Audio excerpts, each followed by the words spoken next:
And welcome to Birmingham City Hall. We're at a regular meeting of the Birmingham City Commission, Monday, August 24th, 2026. It is 7 p.m. We are at 151 Martin Street in Birmingham. Please join me in standing for the Pledge of Allegiance.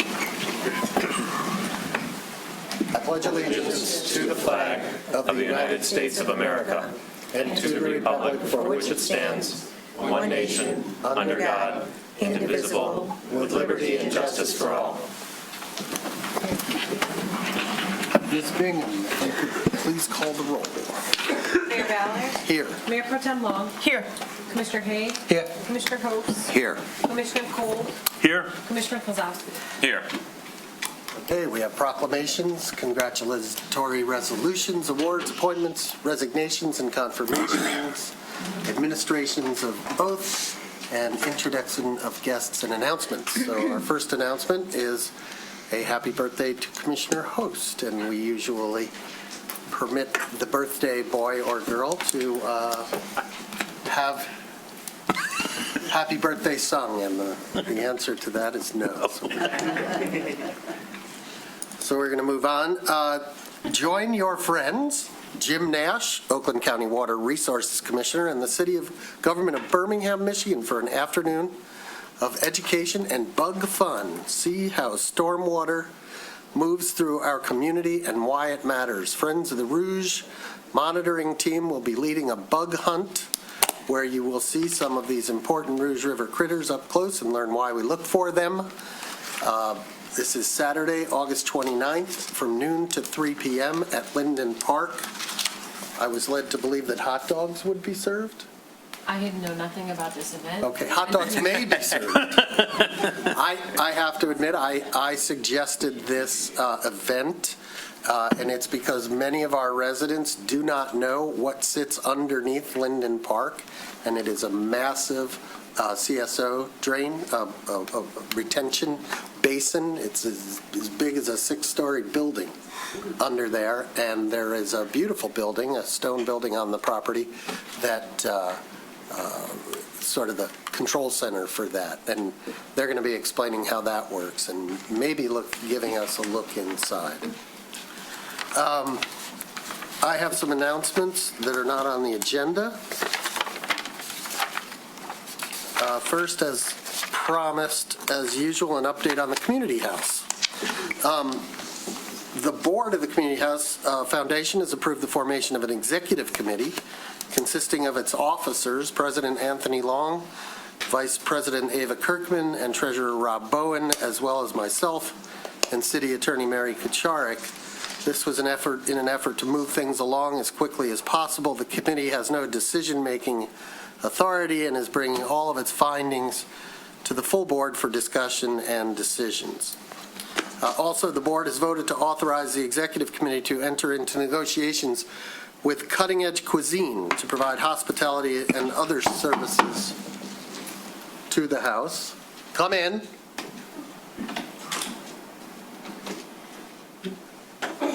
Okay. Welcome. Where are we? And other services to the house. Cutting Edge is owned by Chef Zach Sklar, who lives in Birmingham and is a partner in several local restaurants, including Social, Mex, Bose, and Como's. He also owns and operates Strive Staffing, which provided staffing for the community house for several of the past years under its previous ownership. Also, our legal team, Mary Kucharek and Anthony Long, are hard at work with Rob Bowen negotiating an agreement with Birmingham Public Schools for operation of the Early Childhood Center. We're hopeful that can be completed and state license can be accomplished in time for the September start of school, but as we get closer to that point, it seems unlikely. No guarantees, that's just our hope. Otherwise, we are hard at work on a variety of other fronts. We have an email address to which any inquiries can be sent. It is info@birminghamcommunityhouse.org. That's solid. info@birminghamcommunityhouse.org. Sam Surnow, a member of the board, and his team continue to evaluate the physical plant and its needs. Many of you may know Ron Ray and Roman Bonoslawski. They've toured the building and will be providing pro bono a design roadmap for upgrades to such things as paint, carpet, and lighting. As many of you know, they're based here on Frank Street, have designed many of the spaces we cherish in town, and have a long-standing commitment to the city of Birmingham. Ron was one of the key designers behind the renovation of Shane Park some years ago. We are hard at work on a new website with the assistance of Mayor Pro Tem Long and BMG Media, a local company on Maple, which has agreed to develop our website pro bono. Speaking of pro bono, Near Perfect Media is handling our public relations pro bono, and we are actively soliciting other firms locally owned and operated to help us with such things as technology, building maintenance, and those building improvements. So if you know of a community-minded firm, please let us know. We will be happy to reach out to them. Otherwise, we will also soon begin the process of looking for an executive director. A reminder that we do not intend the community house operations to be supported by tax dollars. Rather, we intend to rely on donations to help fund our programs. We have a goal initially of taking in at least $100,000 by the end of the year to fully realize the matching grant of $100,000 from Seaholm High School graduate, the actor Tim Allen. Until we have online donations set up, please send any donations care of the Birmingham City Manager here at 151 Martin Street, Birmingham 48009. Our committees are also still seeking volunteers. Those include a programming committee, a special events committee, building, development and communications, and finance and audit. If you have skills to contribute and you're interested in volunteering on any of those committees, please send an email to info@birminghamcommunityhouse.org.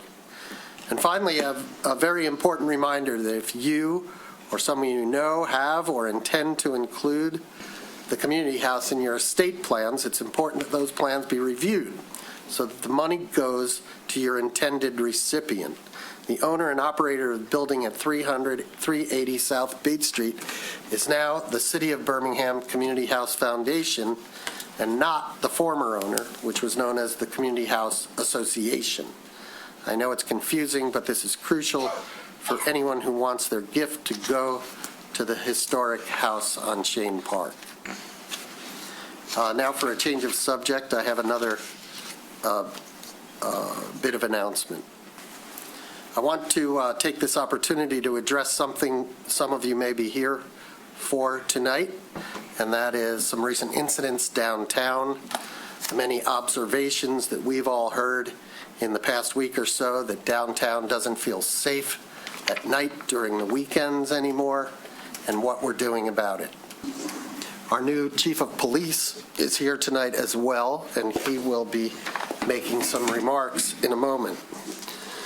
Nobody should minimize the seriousness of the recent incidents in downtown Birmingham or in Birmingham. Gunfire at a short-term rental last spring was horrifying. Disorder associated with the rental of a private pool and the city's response was unacceptable. And recent late-night fights downtown deserve prompt and serious response from our police department, which they got. These serious incidents and the community's perception are vitally important, and I want everybody here and anybody listening to know that everyone up here on the commission and in the city administration hears you.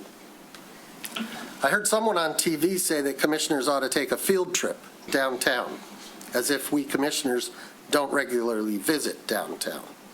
I know Commissioner Kolb lives at Birmingham Place. Most of us live within a mile or so. And for my part, I'm there many weekend nights, often with my family. We see the crowds, and we become part of them. We navigate through young and old, black and white, Chaldean and Albanian, Christian and Muslim. We don't fear the crowds and diversity, we welcome them. But can it sometimes feel overwhelming? Absolutely. Do we agree that we need more cops on patrol? Absolutely. Have we ourselves or any of our neighbors gotten entangled in any brawls? Fortunately, no. But as we contemplate this and shape our perceptions, let's try to focus on facts. Viral videos are powerful, but they are not by themselves evidence of dark trends. We live, after all, in an era in which nearly everyone carries a high-definition video camera in their pocket. An altercation that 20 years ago might have been witnessed by a few dozen people can now be recorded, posted online, and within minutes, and shared thousands of times, and be rebroadcast by television stations precisely because dramatic social media video is inexpensive to produce compelling news. A viral video changes our perception of crime and disorder, but it does not necessarily mean we have more or more serious incidents. What we need to be asking, and what our police chief will answer shortly, is, are serious crimes on the rise? Are the number of calls for police service increasing? Are response times deteriorating? Are particular establishments or locations generating disproportionate problems? So I'm going to ask Chief Ryan Kearney, our new police chief, to come up here and address some of those questions. Thank you, Mayor Ballard. I prepared a short statement just to address these questions, and I know that there has been concern over recent events, and I want the commission and the residents and the businesses to know that we hear you. Absolutely, we hear you. I assure you that Birmingham remains a safe city. In fact, I ran year-to-date statistics for serious crimes over the past 3 years, and obviously crimes fluctuate slightly. However, they have remained fairly consistent overall. Based on recent fights, one statistic that I wanted to bring to light are assaults. And this year, they're up slightly year-to-date as of Saturday when I ran the numbers. This year, there's 47. Last year, there was 41. And in 2024, there was 45 year-to-date in that same range. Our calls for service increased last year, mostly due to changes in how we record proactive policing and crime prevention measures. Our response times are not deteriorating. The last 3 years, in fact, have remained within 30 seconds of each other, and in a year-to-date comparison have actually decreased this year. To be clear, police work is dynamic. We continually evaluate and deploy our resources to meet the community's needs, and due to the crowds and recent events, we have increased foot and bicycle patrols on Thursday, Friday, and Saturday evenings to bolster our presence downtown. Also, intelligence and analysis in law enforcement have greatly improved. When we see a pattern developing of problematic behaviors at specific locations, we proactively reach out to those businesses to address concerns. We've already done so with Shift and Sidecar and already Zana as of this weekend. We've worked with the fire department to ensure regular visits are made to prevent overcrowding. And additionally, officers on patrol are well aware of these potential problem areas and address them to deter negative behaviors. Thank you. Thank you. While we are all justifiably concerned about feeling safe downtown, there was a commentary that went out in an email blast this week from Commissioner Host, and that went a few steps further, and I want to address that. Commissioner Host, or his brain trust as he refers to his political advisors, took several unrelated and unfortunate events and tried to weave them into a single narrative, that Birmingham is becoming unsafe because of the commercialization of our neighborhoods and downtown. From there, it moved to a familiar list of grievances about restaurants and bars, special events, density, zoning, and development. That has caused some to write to us in agreement and caused others to express concerns about fear-mongering. Problems at short-term rentals in residential neighborhoods, an out-of-control pool party, and late-night altercations downtown involve very different locations, different activities, different regulatory issues, and different solutions. We can and will impose sensible restrictions on short-term rentals without concluding that a successful downtown is somehow responsible for problems in residential neighborhoods. We can and will address problems associated with a particular business or late-night activity without indicting restaurants, special events, downtown development, or the entire concept of a vibrant commercial district. Conflating these subjects may be rhetorically and politically useful. Unfortunately, it's not particularly useful for making public policy. It is also fundamentally backward to portray Birmingham's popularity as a problem. Our downtown is an asset, not a liability. People come to Birmingham, businesses invest here, and employers locate here because people want to be here. Our vitality supports local businesses, strengthens the tax base, and contributes enormously to the desirability of our community. And yes, successful downtown requires management, parking, traffic, restaurants and liquor licenses, police resources. But managing success is very different from treating success as the problem. Among the most disturbing statements I heard from Commissioner Host is the suggestion that Birmingham must somehow recapture the safety that once attracted people here. That is an extraordinarily irresponsible characterization of this community. We should be very careful about telling residents, prospective residents, businesses, and the wider region that Birmingham has become unsafe. It has not, as the chief's report indicated. In a recent scientific survey commissioned by this commission and soon to be released, indicates that roughly 95% of residents feel safe in Birmingham. The number one reason for feeling unsafe is speeding and reckless driving. And yes, downtown at night and on weekends was also cited. We need to address anything that makes residents feel unsafe. I should also add that the survey gave police and fire and EMS strong marks for service, with a common request being greater police presence in both neighborhoods and downtown, which you will be seeing.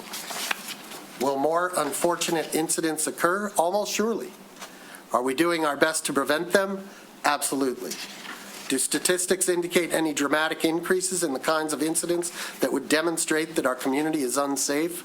No. Perception matters. If we care about protecting our homes and property values, as I think we all do, we should recognize that repeatedly broadcasting a narrative that Birmingham is dangerous or overwhelmed by disorder can itself undermine confidence in the community and its desirability. We need to solve problems, not exploit them. Commercialization has long been used as a catch-all objection to change. These recent incidents are, regrettably, powerful fuel to revive that argument. There is and always will be a constituency that would prefer fewer visitors, fewer restaurants, fewer events, less development, less density, and ultimately a quieter and less active Birmingham. But we should debate Birmingham's future and how we're maturing and where we should be headed based on facts. Public safety is our top priority. Later on tonight's agenda, we'll be setting a public hearing on our move to prohibit short-term rentals. And as you heard, the police department has already increased patrols downtown. The City Commission has also agreed to discuss adding resources to the police department and other ways to quiet things down on weekend nights. Birmingham does not face a choice between being vibrant or being safe. A well-managed city can be both, and we can and will be both. Let's move on. We have appointments to the Advisory Parking Committee. Mr. Brian Haynes. Are you here, Mr. Haynes? Come on down. Good evening, Commission, Mayor, thank you. Happy birthday, Brad. Tell us about your interest in the Parking Committee. Parking Committee, yes. I own the residence at 287 Ravine Road, and although we have permit parking there, I do use our parking weekly, probably 5 times a week. I'm very familiar with the Park mobile app. And I also hold a real estate license here and have buyers and sellers. So I really look at parking kind of as a value asset and how it affects businesses, residents, the value, the vitality, as you said, in the development. So it does have an effect on that, and it's a very interesting thing to me, and I look at that in any city we're going into. Furthermore, I've stood in front of this board before and talked about my hospitality background and career. I have probably done numerous dozens of valet contracts and worked with cities before. I've opened hotels in over 25 cities where we're consistently communicating with the commission, valet, parking structures to make sure that there's plenty of parking and the residents have parking. And so I've been in multitudes of situations where we're dealing with parking. So those kind of factors all kind of made me think this could be a good place for me to fill a vacant seat and help out where I could. Great. When you talk about hospitality, and is it mostly valet, or are you also in other aspects of hospitality? No, it was mostly development, construction development, hotels, concepts, large brands. Anything locally? Yeah, Ann Arbor, graduate hotels. We also did one at State College as well here, but mostly nationally. Large hotel groups, Okay. which we dealt with a lot I've of stayed valet, a lot of stayed parking. at several graduates, one in Yes, Columbus yeah. and. Yep, Columbus. Yeah. Every one of those I built and was part of. So yeah. Okay. Any other questions from the commission? May I? Certainly.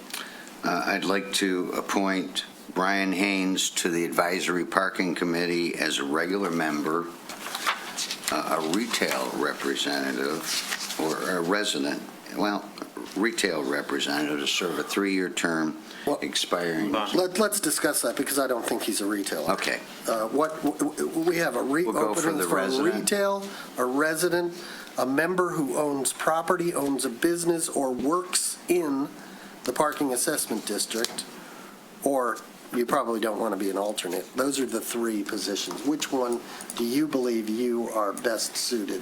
Well, I own a residence here, so I thought that would be the. Okay, The resident shopper? Sure. resident shop. Right. Okay. Okay, to appoint Brian Haynes to the Advisory Parking Committee as a regular member, a resident shopper, to serve the remainder of a 3-year term expiring September 1st, 2028. All those in favor? Aye. Opposed? Unanimous. Congratulations. Stick around. We're going to swear you in. Next up, we have an appointment to the Parks and Recreation Board. Mr. Joseph, are you here, Mr. Joseph? Come on up.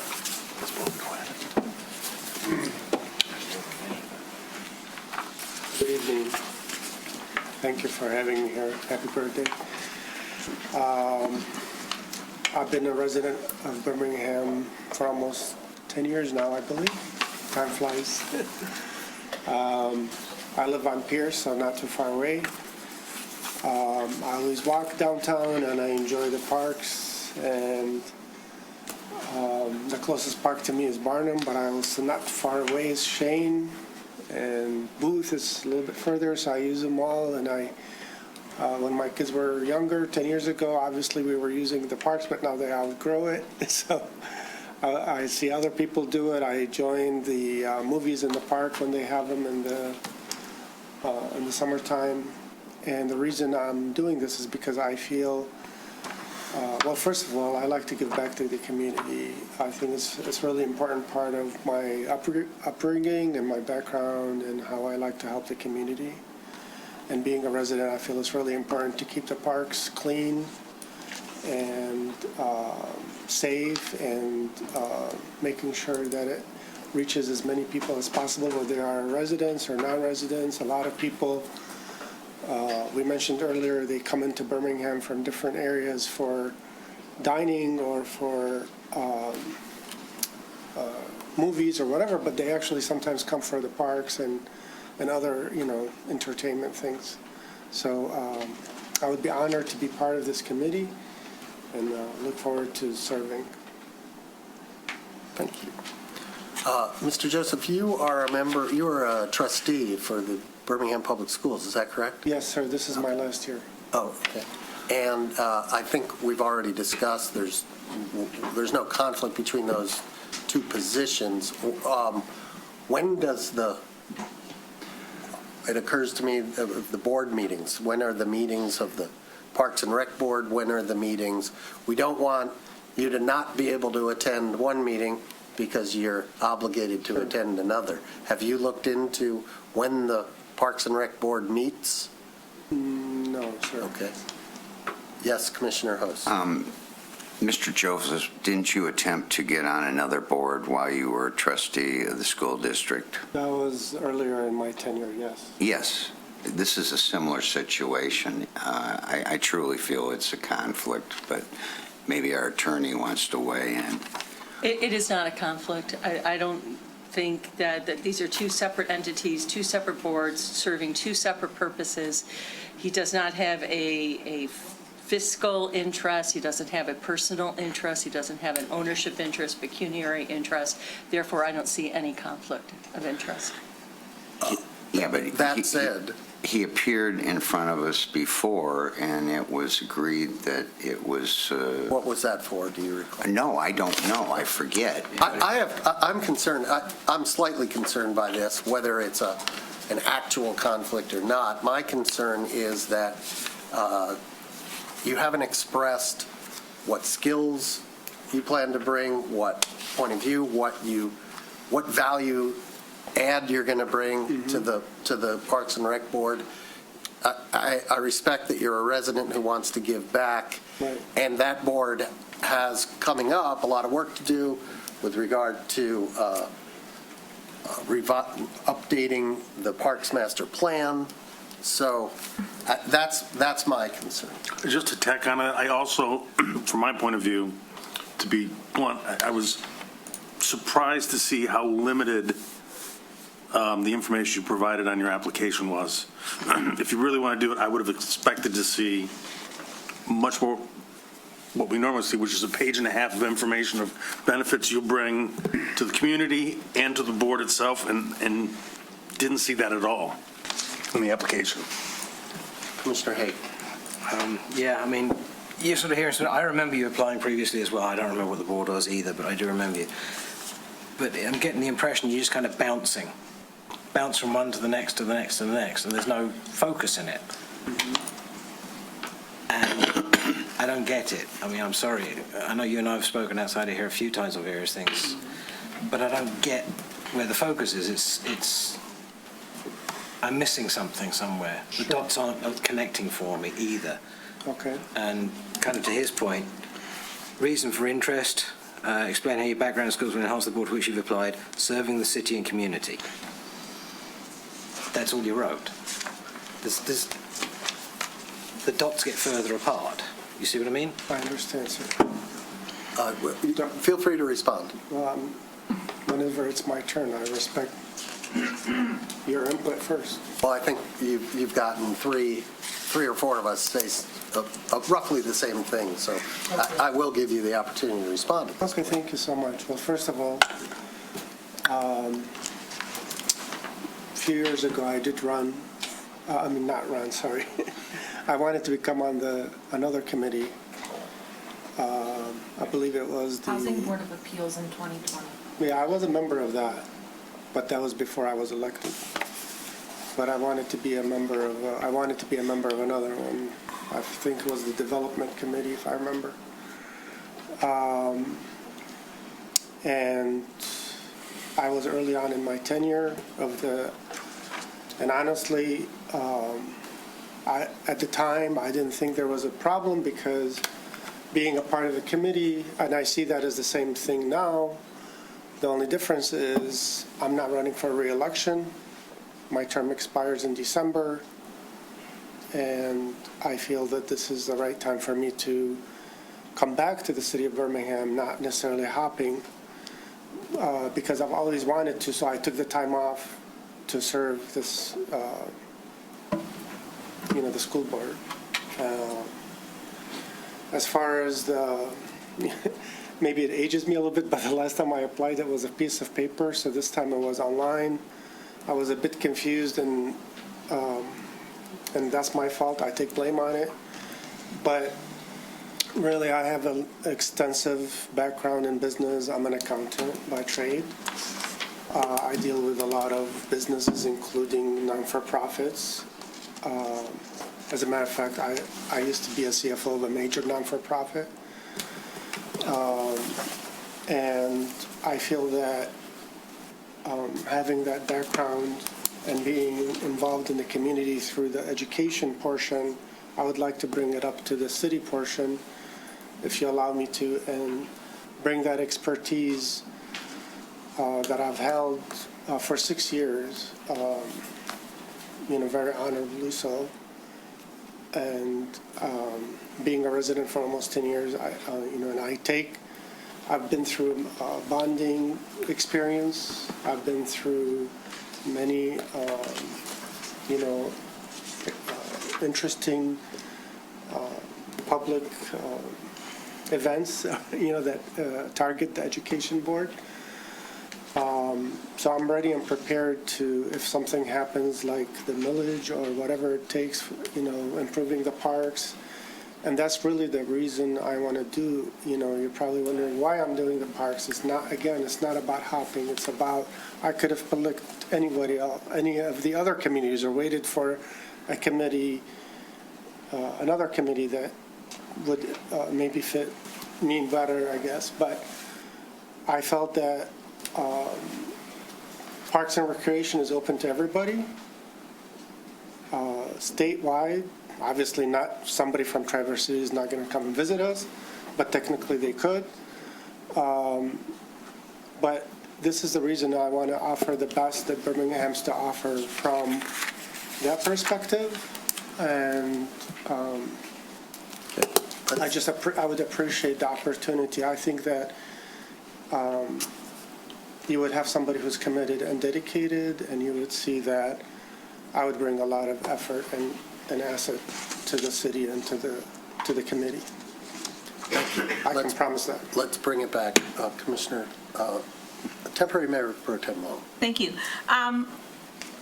Having served as chair of the Parks and Rec Board for most of a decade, my concern is that business experience is useful in many situations, but that strength is probably least important on the park board, where it's more about figuring out how to serve the various constituencies. So someone who is an expert in young kids, someone who can represent the differently abled community, someone who is a representative of various sports activities. So building a Parks and Rec board that has expertise in addressing the actual recreational uses, I think makes the Parks and Rec board more successful. As far as bonding and finance, the city has bond consultants and financial people and the staff person who is more involved in that end of it. I would suggest, though, that with your background in accounting and nonprofits, I would ask you to strongly consider thinking about volunteering to be on the Audit and Finance Committee at the Community House, where I think your financial and nonprofit skills would be very relevant. Okay. If that's something you might want to think about. info@birminghamcommunityhouse.org. May I answer? Yeah, sure. Actually, what you said is amazing, and everybody, actually. I appreciate your input, every single one of you. And, that's what I've been doing for the past 6 years, is dealing with people from different backgrounds, different ethnicities, different beliefs, different, I've been there when there was a reconstruction of, maybe they're not a park, but the playground of the schools, and I know, I've dealt with people who come in upset or and maybe are not in agreement. So I've had experience doing that. But, I respect your decision, whatever it is. I respect the authority. I love this city. I would love to be involved in this city. That's really, again, I don't want you, and again, forgive me for, and I'm not trying to repeat the words, but I really don't like to be known as the hopping. So if you have a suggestion, if it's not this one, I'll take her Well, suggestion. she made a good suggestion. So whatever it is, I don't want to come back here and I don't feel that, trying to serve the community is an honorable thing for me, and I take it very highly, to be honest. Thank you. Are there any more questions for Mr. Joseph? I'll entertain a nomination if there is one. Otherwise, I think maybe take Okay.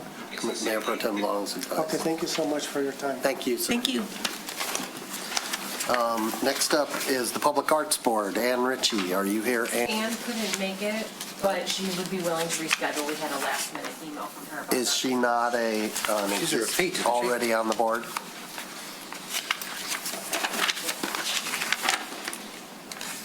She's new. Oh, it is? Name sure rings a bell. Yeah, I thought she was already on it, so maybe I mistook that as well. Okay, well, reschedule? Okay. And finally, the Community House Foundation, Deborah Jersey. Deborah Jersey is not here. She understands how important it is to be here, was not aware that she ought to, can't make it, and has, temporarily withdrawn her until she can get here. So, yeah. Oh, and I did speak to her today and arranged a meeting with her mom and her and me to discuss. I actually just wanted to make an observation. Are you done? Yeah, go. Have we proactively reached out to the other people that applied for the original position? Because there were some people that had also very respectable credential levels that, with the way that we put the nominations in, they didn't get a chance. And I feel right now that to not even ask them is not fair. Right, and I'm not sure they saw. And to be honest, everybody was crazy busy. I was out of town. You were out of town. I was out. A lot of people were out of town. This thing came up. There's somebody even in the room who wants to be on the board who forgot to put in her application, so. Could we do that? Because I would like to know from those people Yes, originally. I will reach out. Yes or no? I'll also say that it's looking like we are going to ask you to increase the number on the board by 2, because we really need, everybody who's on the board right now is working, putting in hours, and has a particular focus. And there are a few gaps that we would like to fill. Then And bring so- it back as a package. Well, Because it'll be at the clearly next that- well- meeting, most likely, so. Yeah, clearly Yep. there's more to Yep. handle here. Okay. So we move on to. No, we need to swear him in. Oh, yeah, sorry, thank you, very good. Yeah, all these- pointed in the all wrong these direction. appointments. Yes, let's swear in This guy. Mr. Haynes.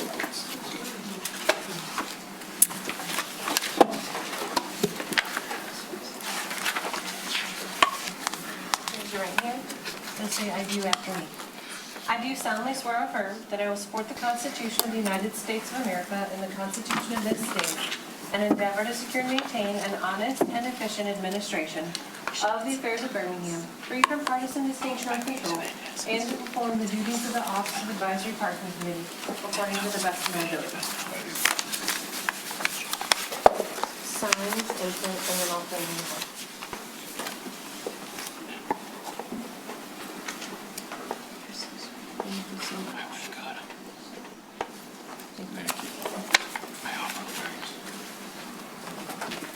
Congratulations and thank you very much.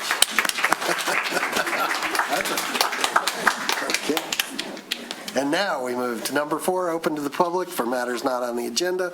We welcome public comment, which will be limited to 3 minutes per person on items that do not appear anywhere else in the printed agenda. We will avoid participating in a question and answer session and won't take any action on any item not appearing on the posted agenda.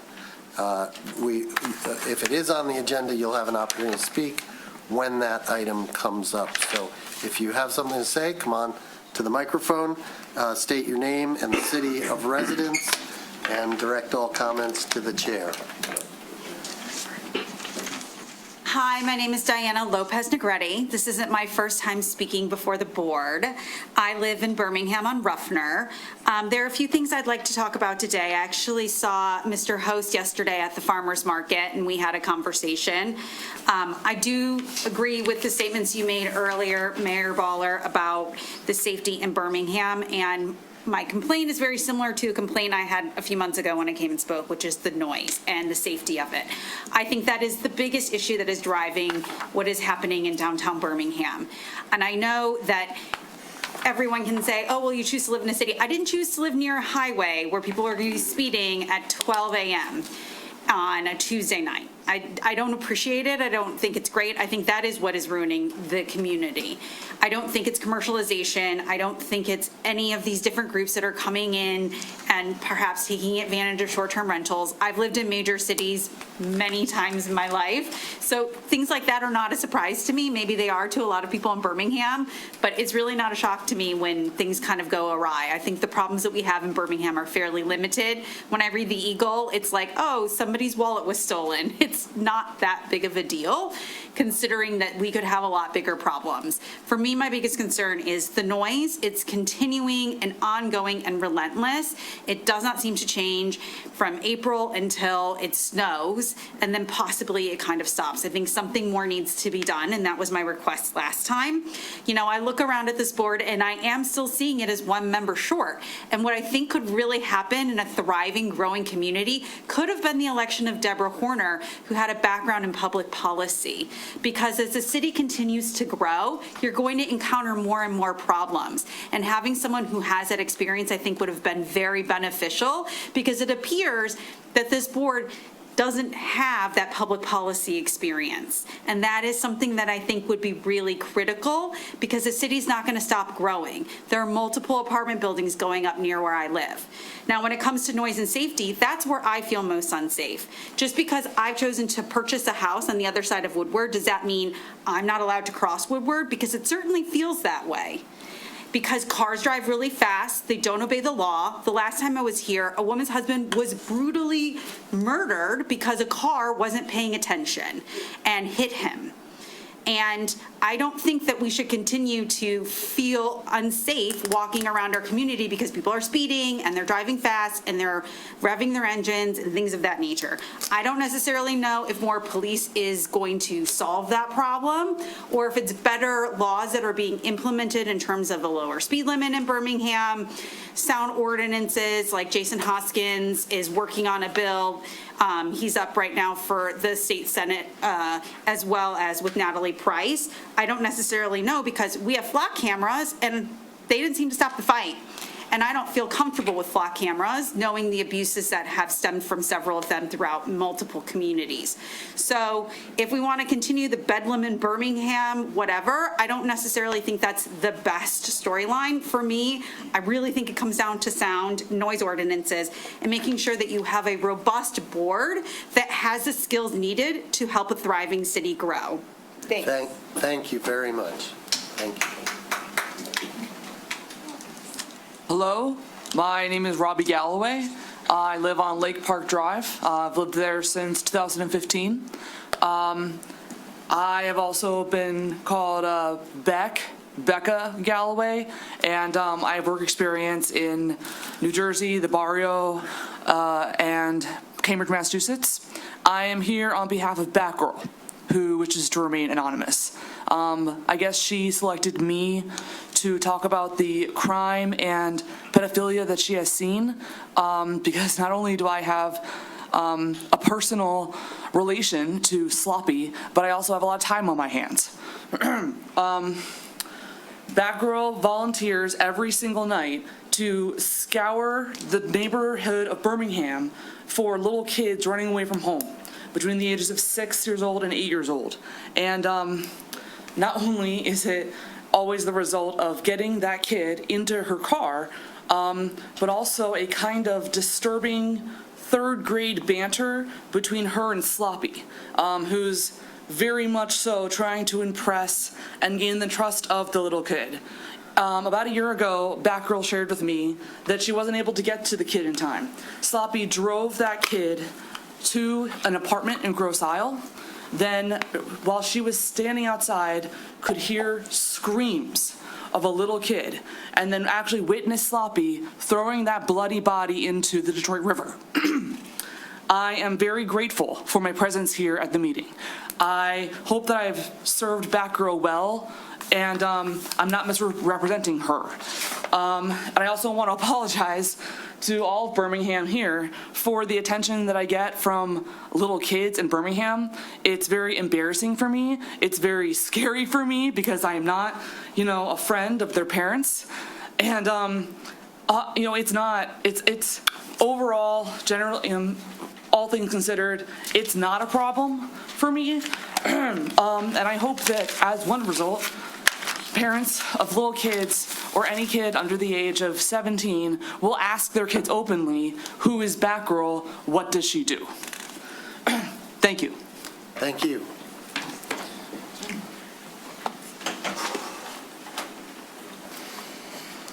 Evening, Mitch Black, 160 West Maple. In 2 weeks, we'll have been a staple of Birmingham for 30 years at Dicko House. From weddings to retirements, school reunions, and funerals, we've been a part of the fabric of Birmingham. We no longer recognize the city we've grown to love. Weekends have become increasingly busy. There have been disruptions. There seems to be a correlation between a lot of the disruptions and some of the overcrowding in certain establishments. The bistros in particular, one has an enclosed outside area that has 56 seats along with the 65 inside, and they have a rooftop as well with an ad bar that under the ordinance is not allowed. You got roughly 150 seats there, supposed 65-seat bistro. You've got another one that has 32 seats with controlled temperature in the wintertime that's also open year-round, is not closed during the October to May period the way the rest of the outside seating is required. There's an additional bistro that had been approved that doesn't even have an operating kitchen, which is against the ordinance. Health Department regulations require them to have a confined dish area that doesn't take place. The problem for me is, as an owner of a business in Birmingham, the increasing abuse of the bistros and the sizes. Also specified in the bistro ordinance that people are not allowed to be standing with alcoholic beverages in bistros. It was obvious the intent was for them to be restaurants, first and foremost, trying to improve the walkability of the community and more dining experiences for the people that are coming to town. This hasn't exactly been what's happened. We've seen some of them transferred into bars. When midnight comes and they close, you've got in excess of 100 people all looking for some place to go, and in many cases, there's no place for them to go. It's where a lot of the conflicts take place. Unfortunately, I'm sure there's more incidents that may go unreported sometimes because instances of calling the police are marked against your liquor license, and even though we feel that we personally do a good job controlling the environment, it's very difficult for us to control what goes on outside. I appreciate the time. Thank you. Thank you. Mr. Black, do you know Nick Dupuy? Nick, are you here? He's right there. Right in front. Oh, there you are. Let me introduce you to Nicholas Dupuy, Mitch Black. I think you guys should meet, and any concerns you have about bistros, he's the guy who enforces compliance. Perfect. Look forward to it. Thanks for the time. Okay. Mr. Mayor, is it Commissioner- possible to ask the city attorney a question? In the midst of public comment? Is Yes. it about that? It's about what Mr. Black has been talking about. Sure, I will allow that. Okay, do you mind explaining the criteria for a non-renewal of a SLUP? Is it a number of violations, or does a special notice have to go out? What is I'm sorry, the that's due a question. process? That's a question that could be asked offline. It's not Okay. relevant directly to that, and we have people waiting, so it's a good question. It's something we all should know, but it's not appropriate to discuss that right now. Hi. Hi, good evening, City Council. My name is Erica Lopez Negrete Smith. I'm a resident of Birmingham.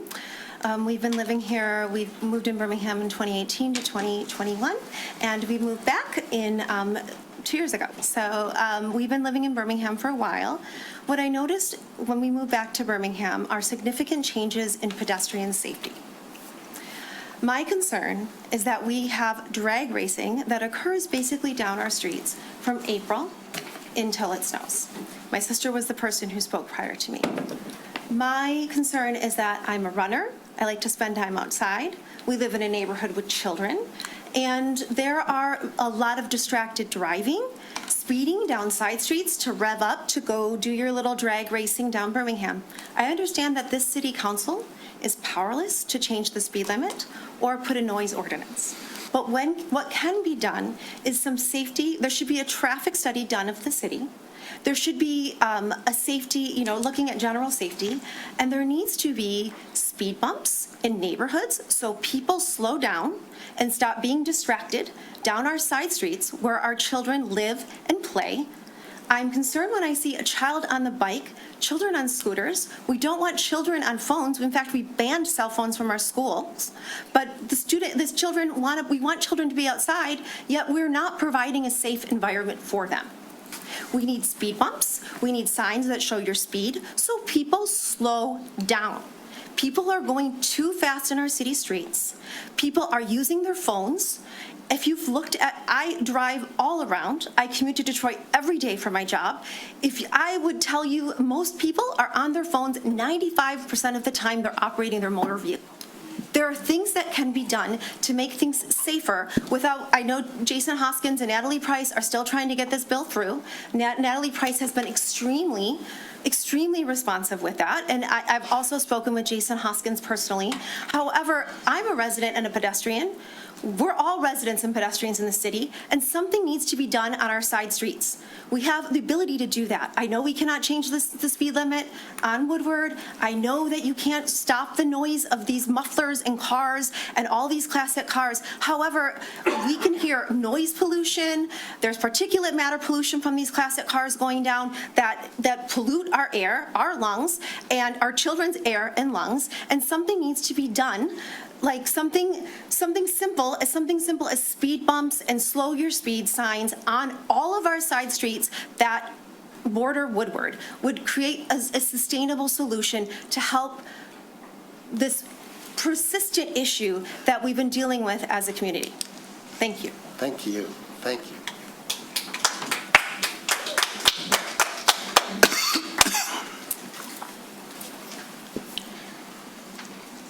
Hello, my name is Mary, and I live on Villa in Birmingham. Mary, last name? Barry. Barry. Mary Barry, and I live on Villa in Birmingham. You speak a bit closer to the sure. microphone. You're like me, you speak quietly. Thank you. I'd like to talk a little bit about what's been going down in downtown Birmingham. We walk all the time, constantly, and when we come into Birmingham lately, we cannot walk on the sidewalk. In the evening, we are actually being pushed into the street because the people will not move out of the way. They're congregating on the sidewalk, and yes, we have seen more of a police presence, which is great, but even though we're walking, they will not move, and so we're being forced in the street, and actually we're being bumped, and it's actually quite scary, and some of the people are using the outlets that we use to put the lights on the street for their cell phones. So I, in fact, tripped on cords that they have that they're using to charge their cell phones on the street on the way to the movies the other night. It's not only scary to have all the people there that we can't walk, but now we're tripping on cell phone wires that they have going. And it's not safe. So not only that, it's very scary. We went to the movies, and then we went to dinner, and the restaurant that's right next to the movie theater, there was someone who was doing a TikTok video up on the brick wall, putting up his middle finger while we're in the restaurant, and they're all around him chanting and screaming and yelling, and there was a huge mob, but thank goodness we did see 2 officers come on their bikes, and then they kind of like had them, start moving around, and they did dissipate, and everyone started moving away, but then as soon as they started leaving, everyone came back around, and then we had 2 large groups of kids. When we started to come out, we couldn't even come out of the restaurant because the kids were all standing right outside the restaurant. So I don't know what anyone can do about it, but something needs to be done. We should be able to safely walk on the sidewalk and not be pushed into the street where people are speeding from light to light. And then we saw a woman almost get hit by a car. She actually hit the trunk of the car with their hands because people are trying to cross, and now you're making pedestrians trying to get pushed into the street. So I'm hoping that you guys can help us with the police. I know they're trying their best, but everyone has to do something. Someone is going to get killed. It is really scary. And I'm not interested in what people are putting on TikTok or Facebook or whatever they're doing. I'm telling you my experience and what I experience on a daily basis. So I hope that helps, and I hope you guys can do something about it. It does help. Personal experience is important. Yeah, So thank you. Thank you.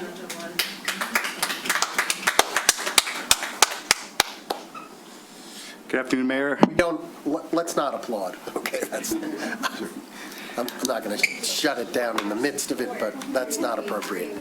Yes, sir. Yes, sir. Good evening, Mayor. Good evening, City Council members of Birmingham. My name is Nathan Miller. I am a resident of Troy, so I've come across the line here. I'm the president of Victor's Aviation Flight Academy. It's a flight school right here on the Birmingham-Troy border at the Troy Airport. Many people don't even know we have a Troy Airport, and on top of that, the county says that we're the executive airport of Oakland County. We know that Pontiac's a big dog in the city, but the reality is in the county, we are known as the executive the airport. As a flight academy, we obviously let people come in, and we want them to come in to fly airplanes, teach them how to fly. We're also a Cessna Pilot Center, which means we represent the Cessna brand, the American-owned Cessna brand, and we can help people buy airplanes. So my point to come up here today is just to let you all know we're doing some pretty cool stuff. We're letting people fly airplanes, and the biggest thing for this crowd is our first person who successfully went through the initial training is Mr. Greg Ertz. He is the owner of Greg Ertz Architecture right here in Birmingham. He's completed his training. He's going to buy an airplane eventually, and he's going to use that airplane to pioneer, which is part of our tagline, our mission statement, pilots, professionals, and pioneers, to expand his business, which is extremely possible for anybody here in the city of Birmingham. We're here to help. We're here to be part of the solution and make a great part of the community. We're working with the STEM school districts to implement STEM programs, and our next person who's going to graduate is going to be Miss Lauren Hengel, and she is from Berkeley High School. Very cool. We're doing cool stuff. We're trying to be part of the solution right here in our backyard. Come on out if you want to. If you know anybody who wants to fly an airplane, you got a guy. So thank you very much. Victor's Aviation. Thank you. Thank you. No applause?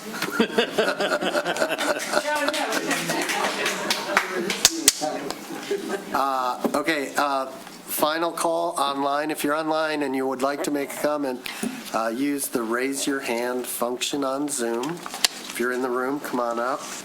If not, we will move on to the consent agenda. All items listed on the consent agenda are considered routine and will be enacted by one motion and approved by a roll call vote. There's no separate item discussion on any of the items unless a commissioner or a citizen so requests, in which event the item will be removed from the general order of business and considered afterward. So this is the opportunity for anybody on the commission. Commissioner Haig. H Hotel. H Hotel. And anyone else? Commissioner Host? E as in echo. E as in echo. H-E. Anyone else on the commission like to remove an item? I wanted H, but Commissioner Haig already has it. So. Beat you to it. Well, does anyone in the public, would anyone in the public like to remove an item from the consent agenda? Online with a hand up. Someone online had their hand up? I see Algal, if that's the way it's pronounced. Algal, you are, you might have to unmute yourself. Hello? Has that come in? Okay. My name is Anita Gala. I'm at 927 Abbey, and I guess I'm coming down to earth a little bit. I am a senior who just loves Pembroke Park, and I come bearing a message from two young women this morning who were quite beside themselves. They have 7 children may I? between the two families, and we see a great deal of fencing going up, big machinery being moved in, bleachers being moved in, and of course, being a resident of Birmingham for 57 years, I'm seeing incredible changes, most of which are frightening and not something I would ever choose again. But I've managed to make peace with that. But I cannot believe what's happening in the one park that has beautiful grass that children can run on and play on. We've got a soccer commissioner from, I think it was the city of Berkeley.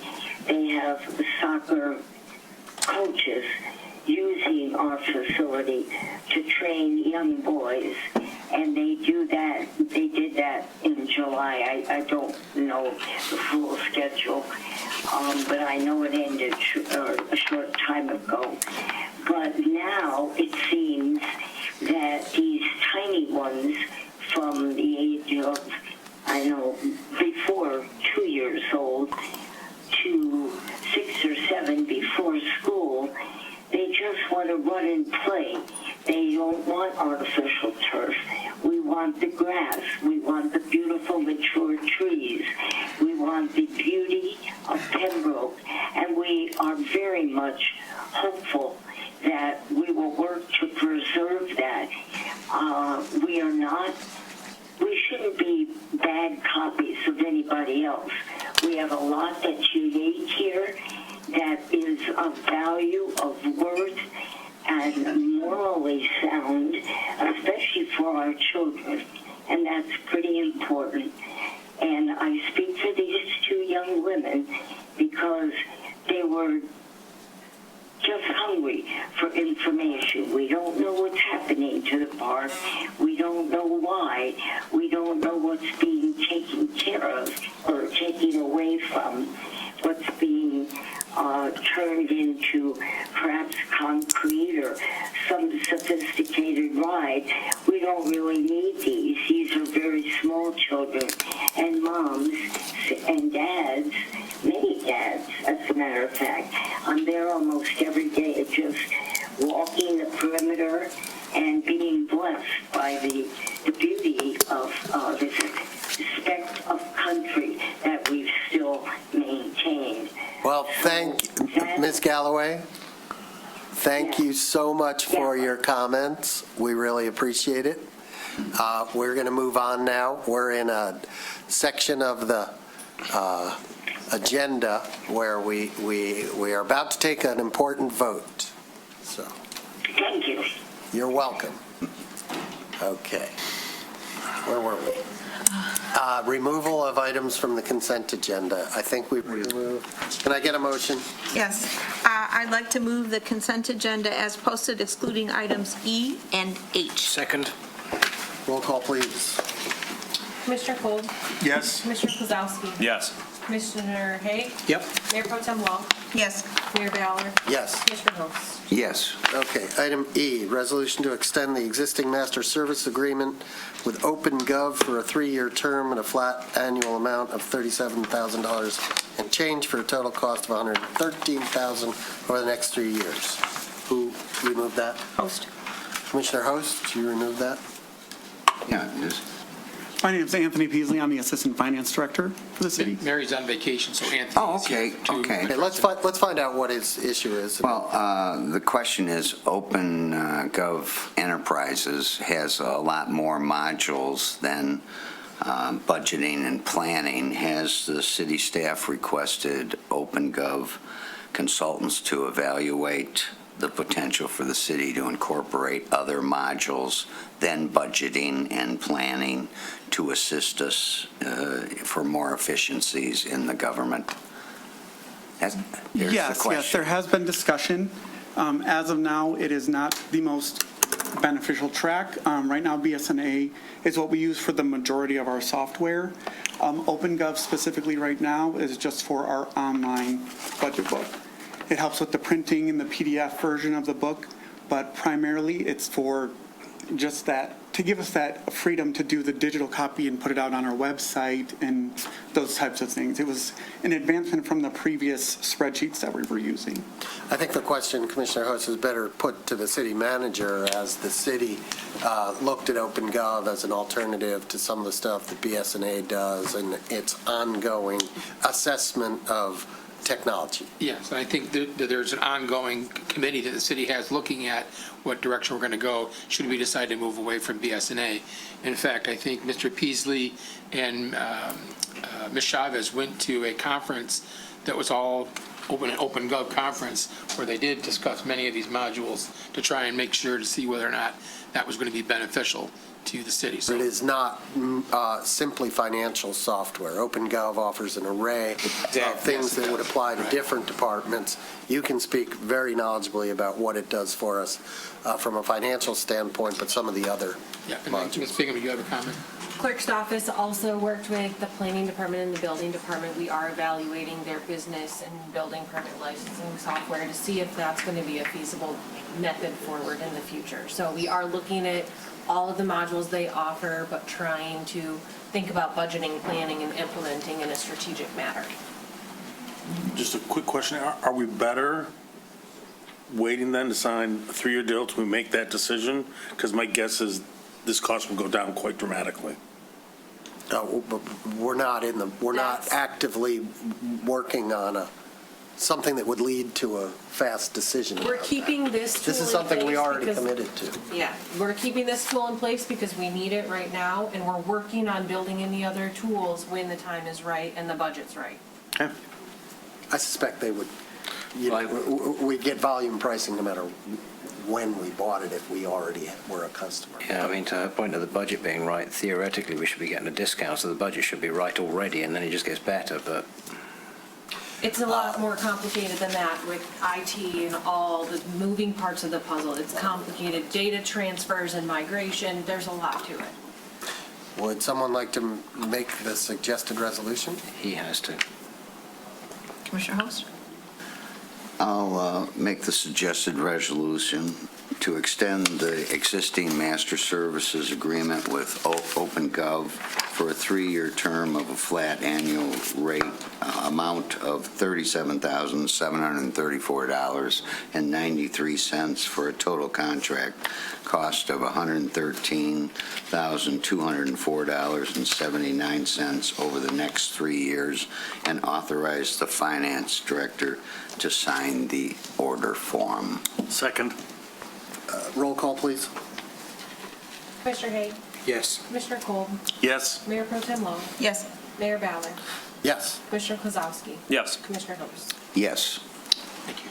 Okay, item H. Before we get into item H, I wanted to say two things. Number one, this is merely a resolution to set the public hearing, that we should not discuss any of the aspects of it.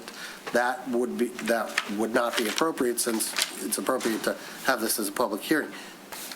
But at the same time, point out that if at that public hearing on September 28th, if the commission wishes to amend what you see here in the packet tonight, there's plenty of room, correct, for us to make those amendments at that time, at that meeting, and approve and act something different, not too substantially different, but we could make changes. With that,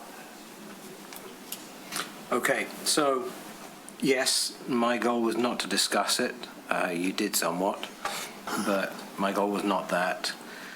And yes, you are right, we do have our prerogative. We could actually change it to whatever we wanted, but there's a recommendation. However, I was pulling it simply because this has been a sensitive item for our community ever since the precipitating incident. So the only reason I wanted to pull this was to make sure that we all know about it, that everyone's aware about it, and everyone understands we take it seriously. Did we tell them what it is? I beg your pardon. It's a resolution to set, well, you did, but it's a resolution to set a public hearing date of September the 28th, 2026, to consider amendments to the zoning ordinance and Birmingham Code of Ordinances with respect to short-term rentals. There's a lot more in the wording for the resolution itself, which you can all find in the abbreviated package or online, but that's the general theme. I just wanted to highlight because this has been very, very concerning and has driven a lot of the actions we've taken. The only other thing, I lost my train of thought all of a sudden. No, totally lost my train of thought there. We'll give you leeway if it comes back to you. Yeah, you might have to, but, oh, yes, public posting of it. If there is a way, because this is so key to our community right now, for the public posting of the public hearing, can we post that in more than the typical forums? I believe we usually use, was it Oakland Times or Oakland Press or something? Can we go to others? Because that one tends to be paywalled. I think we've asked that question before and been told we have a very specific, but, process, and that you don't want to diverge from it on one thing and then, be accused of not. Perhaps we then grow that breadth anyway. It's just, let's look at an opportunity. Don't just always do the same thing we've done before, because we've always done it that way. Well, I think we do sometimes on social media highlight that we have We don't need to go into the ins and outs of it. It's coming just up. a request. If it's possible, can we try that? Look at other forums. We don't need to debate it right now. It's just a question of it's possible. Good point. Because it's so sensitive to our community as a whole community. To that point, I wanted to point out process. Under the Zoning Enabling Act and our charter and ordinance, the commission does not even have to hold a public hearing to adopt the zoning ordinance as recommended by the planning board. We're recommending manager's office legal that you take the extra step. The word says may hold, so we're recommending and definitely giving that platform for the community to speak directly to the commission, for the commission to have the final say as to the actual language of the ordinance. So you guys are going one step beyond what's legally required. And yes, we will talk to the manager's office and the clerk's office to see what other ways we can get notice out, which is the whole purpose of having a public hearing. And that was it, really. And I suspect the Mayor Pro Tem wanted to highlight this because it was such an issue as well. But Yes, I wanted to bring visibility to the issue, and also I think because the way that it is written, bullet points 1 through 6, being somewhat convoluted, that perhaps we could include the few sentences of what are in effect lay summary that are in the memo on July 8, that said, what the planning board moved to do, which I think would be more useful for people who reading these bullets may not believe that it's going to do what the community hopes it's going to do. So that was my comment. That itself was a little convoluted. I think what you're asking it for is for, in the next packet, when it comes up, for there to be a clearer summary. I got it. Mr. Dupuis in the room. I'm sure you understand. Yeah, and he has written one. The clarity's in here. It's in here, It's just not part of the... It's complex. It's just not part of anything that's on in the agenda portion. So just those sentences. All right, good. Pull the bolded content. Somebody want to move the suggested resolution? So I will make the motion to... you don't have to read it all. I wasn't planning on reading it all because it's complex. To move item 5H from the consent agenda for approval as written in our package tonight. Second. Roll call, please. Mayor Pro Tem Long? Yes. Commissioner Host? Yes. Commissioner Cole, Yes. Commissioner Hay, Yes. Mayor Ballard, Yes. Commissioner Kozowski. Yes. Okay, we move to the city manager's report. Yes, so we'll start with the Birmingham Public Library. They have a new online catalog. On Monday, August 17th, Baldwin unveiled its new catalog, which can be accessed at catalog.baldwinlib.org. It's a new catalog that lists all types of materials under one main title. The launch of the project reflected over a year of work and careful inspections of all the library's materials. From the Birmingham Museum, the Birmingham Museum is pleased to announce that it will be the recipient of a Partners in the Arts Award from the Cultural Council of Birmingham Bloomfield for its support of the arts. From the BSD, joined them at Booth Park for the final outdoor movie night of the season, featuring the movie Lilo and Stitch. Pre-show entertainment and giveaways begin at 6:30 p.m., and the movie starts at 7:30 p.m. From the clerk's office, the general state gubernatorial election will be held on November 3rd, 2026. The first mailing of absentee ballots is expected to go out in September. Per the clerk, she would like to make sure everyone understands that if you have an absentee ballot but wish to vote in person, remember to bring that absentee ballot to the early voting site or the polls on election day. How'd I do there, Alex? That's good. That makes it easier for us. If you have a ballot, bring it. And finally, the clerk's office is also in the process of recruiting and training election inspectors for the November elections. Due to precinct consolidation, there is less of a demand to recruit inspectors than before. From the fire department, kudos to the Rochester Hills Fire Department. The Birmingham Fire Department would like to publicly recognize and extend its sincere appreciation to the Rochester Hills Fire Department for its continued partnership and support during the annual Dream Cruise event. And the fire department also debuted their new EMS bikes that are e-bikes. Thankfully, they were not needed for any emergencies inside the city's event space, but the fire department was busy for the rest of the day. From the Human Resources Department, we have several promotions. Wendy Abu at the Parking Department was named Parking Operations Specialist. Mark Akram from the Engineering Department was named Assistant Engineering Director. As you know, our chief, Ryan Kearney, was named Police Chief. Elizabeth Hewitt was from the DPS, was named Arena Facility Assistant. And Lisa Wayner was promoted to the rank of Sergeant in the Police Department. For those employees celebrating anniversary, I know City Manager Ecker likes to call up those with 25 years or more. Carrie Laird from the DPS, 25 years of service. She's the Parks and Recreation Manager. And Devin Durock, DPS, Parks and Recreation Assistant Foreman, has 28 years of service. We thank them very much for that. From the Planning Department, the zoning ordinance update project is expected to be discussed at the following meetings of the Planning Board, the September 23rd meeting, October 14th, and December 9th. As a reminder, the Planning Department is also offering zoning ordinance office hours to provide additional dedicated time for the public to engage in this important process. There is office hours include AM and PM options and after hours options. There's a link in the City Manager's report if you're interested in doing that. And finally, from the parking system, the city's parking department is planning a deep cleaning project involving the professional power washing of the Pierce, Park, and North Old Woodward garages. And also, the city debuted a new parking department interactive reporting tool designed to increase transparency and provide convenient data access for the public in real time for parking availability in the structures. That's it. Okay. I want to point out that the city manager,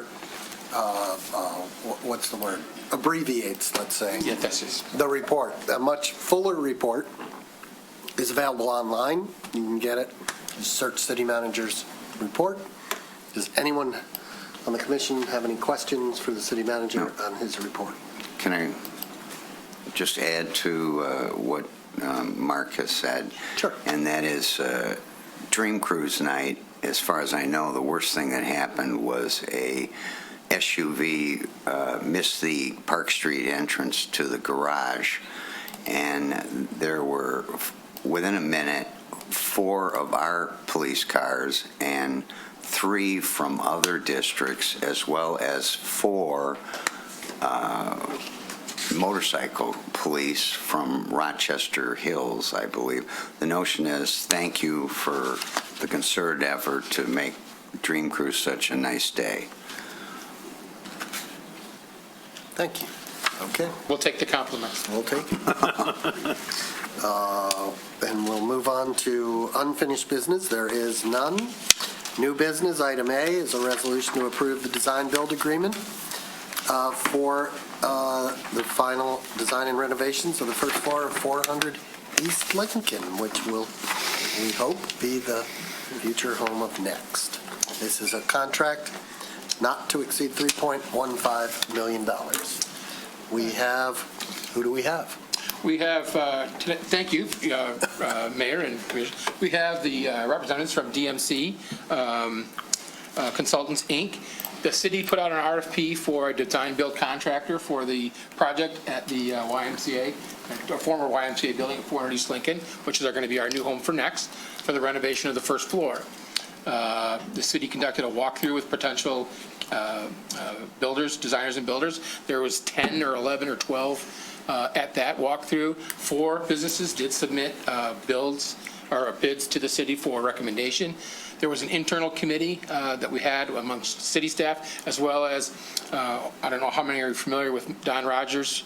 He was on our SCC board. He's a former commercial builder for a large construction company. His experience and insight is invaluable to helping us choose which company we thought was best. After looking at the bid packages, we narrowed it down to 2 companies from the 4.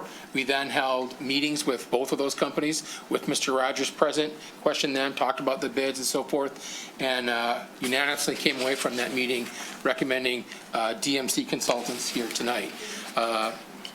This is Yash from DMC, and he's going to walk you through a brief PowerPoint and then have the ability for the commission to ask him questions. A brief PowerPoint, right? Yep, brief. Operative word is brief. Brief, yes. First off, good evening and thank you everyone for joining us, and a very special happy birthday to Mr. Host. Again, my name is Yash Chaudhry. I'm one of the senior project managers and one of the PEs, professional engineers in the team at DMC Group. I have with me our design partner, 4545 Architecture, Tim Flintoff, and we're just going to walk you through a little bit about what we're here to present. Or should I just say next for the next slide? You can drive on the computer up here if you want. Oh. So you can use this mouse and you can drive. Oh. And you have a microphone. Okay. It doesn't matter, yeah. Lots of options for you guys to present. I can do that for you if you want to talk from there. Yeah, sure, as long as I can see the slides. Really good. Sorry, we'll be quick. All right. Once again, this is for the Senior Rec Center, and I want to give a quick intro to our company. We were founded in 2005. We're a Detroit headquartered business, and we've been in the Metro Detroit area for over 20 years now. And we do a combination of commercial construction, general construction, residential, and then we do a lot on community-based projects, with our thesis being that we like to work on whether it's affordable housing or community rec centers or community parks. We work on those types of projects working with a core team of engineers and project managers. Our core values, as you can see over there, was just, it's all good, care. All good. I think this is a little bit. No worries, Move no worries. along. A little bit of history and growth on the company, which you can always access if you need to. We just completed 20 years last year, and thankfully we were ranked as one of the fastest growing companies in the city as of this month.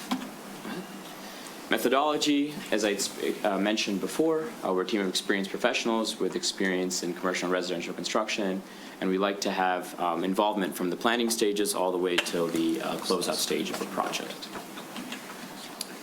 Just over here gives a bit of our relevant portfolio that we presented during the meeting last week. These are different projects that we had done, most notably being a design-build senior center within the city of Detroit. We were working that just is finished up in August 2026. Similar sort of concept. The notable thing about all 3 of these buildings is that they were all over anywhere ranging from 40 to 70 years old, and so we kind of came in and either hired the architect and or worked with the architect to be able to assess these buildings and be able to bring them to completion in a timely manner and within budget, similar to what's going to be the goal for this project as well. Just some branding for all those recently completed projects. Again, you guys can check this out whenever you need to. You can get the deck from them. Lastly, I just wanted to go ahead and present some of the team structure before getting into the team. One of the purposes of going in a design-build route is that you pass some of the liability of risk over to the design-build entity, which in this case would serve as DMC Group. We are the ones who hire the architect. We're the ones who hire the mechanical engineer, the electrical engineer, and any prospective consultants.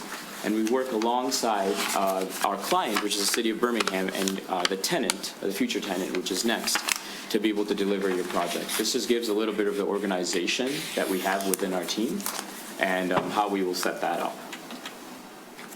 Quick, I won't even read all these summaries, but just gives a little bit of background into our team. Again, I'm a PE. We have a team that consists of a variety of different civil engineers and PMP professionals and superintendents who've worked within the municipal and commercial sector within the Metro Detroit area. And Tim, if you want to speak. Sure. And I'm Tim Flintoff with 4545 Architecture. I founded the company about 10 years ago. We focus a lot on missing middle, small community-based projects. So we've done several community centers, nonprofit dentists, clinics. We do a lot of affordable housing and small infill housing. And we've worked on many projects with the DMC Group over the last 3 or 4 years. And we think, we work well together as a team, so that's why we're asked to be part of their team. And then I have some consultants that I brought along, Batrix Consulting Group, which was ETS Engineering out of Royal Oak, who's done quite a few of the restaurants in this area. And then also J-Red Engineering, who is a longtime mechanical engineer, will be providing the assessment on the building and doing the mechanical engineering for it. And then I'll let you talk about that. Yeah, this is the last slide. It gives a little bit of a milestone schedule. Some of this was identified within the RFP, but this is what we submitted in our submission into the for this project. Kind of just gives some milestone dates that we're aiming for the project. And this concludes our presentation for the rec center. So for the record, that price came in at $3.15 million was the bid, and it also contained a contingency in that bid of $200,000. So well within the price range the city was hoping to get based on the amount of money we have in the senior millage. Okay. Mr. Rogers, would you like to come up and tell us your level of confidence in this project, and also accept our gratitude? It's fine. And also accept our gratitude for how much you've contributed. I am a resident of Birmingham, about 10 years, 2409 Buckingham Avenue. I was serving on the Senior Rec Center Ad Hoc Committee, and so this is just a continuation of that. When Jana was talking and Mark was talking about the renovating the first floor of the building, we kicked around ideas on what would be the most appropriate delivery method. And that's why we came up with a design build. I did work with Jana in perusing the language in the RFP and how it was structured so that we would get the information from the proposal, different firms. DMC, there was another firm that we shortlisted. We interviewed them both very qualified firms. I will say that. But I think, as Yash shared, their experience in renovating older facilities was key. The other firm had done some renovations, but they're more new builds. And this is a different animal. And I was particularly impressed with DMC's approach. They're in particular on the mechanical, electrical, plumbing, fire protection. Those are the portions of the design. There were bridging documents. Bridging documents are like about maybe 50% of the design. It's the design intent, and that was primarily focused on the architectural. okay? But the mechanical and electrical, it really required the design builder to kind of fill in the blanks, put a number to it to come up with their 3.15 million number. And I really, as we did the interview with them the other day, I was very concerned with what process they went through, and I was able to talk to their electrical engineer, mechanical engineer. I wanted to know what equipment they have figured based on the IMEG report, what they felt we'd have to replace, because I wanted to be confident that budget they're proposing isn't just pie in the sky, that they thought this through, and we got into their estimate, and we looked at it. And so I got a comfort level that, construction is a very messy process, and this is an old building. We're going to run into things. But I felt that these guys, their approach was very thorough. Their work plan of all firms was phenomenal. So I really feel like Yash and his team have put a lot of time and effort in planning this out and to deliver it. And so I'm really confident that they have a really good handle on it. They're ready to hit the ground, and they've got a good team together. So I feel comfortable. Stand by. Yeah. Questions from the commission? Commissioner Haig. They're really random. It's okay. First of all, I was happy to see a Gantt chart. A what? Gantt chart. Oh. 20-year PMP. Oh. Question in the Gantt, though. So, just because I got it in front of me, I'm going to test your memory a little bit, so I'll give you the detail. Structure and building envelope repairs and MEP underground and concealed roughing, items 38, 39. You show January 11th through February 19th cumulatively. Do you have any concerns with those because of the timing of the year? Because when we start going external and underground, that's pretty cold. You got any worries, or? Not in a renovation situation, no.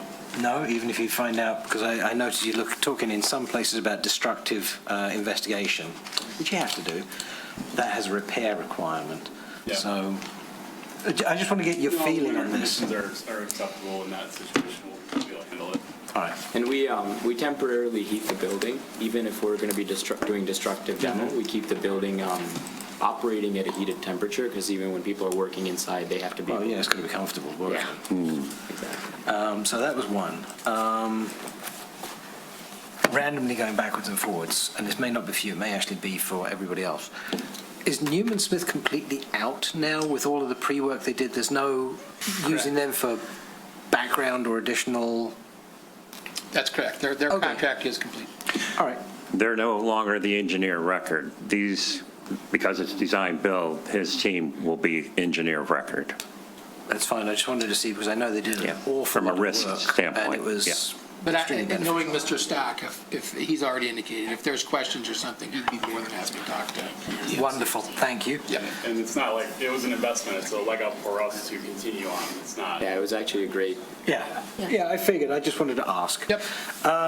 Now, inside your, and again, to Mr. Rogers' point about the detail in here, and the PMP inside me. So your project initiation and validation, I was going down through some of the criteria in here.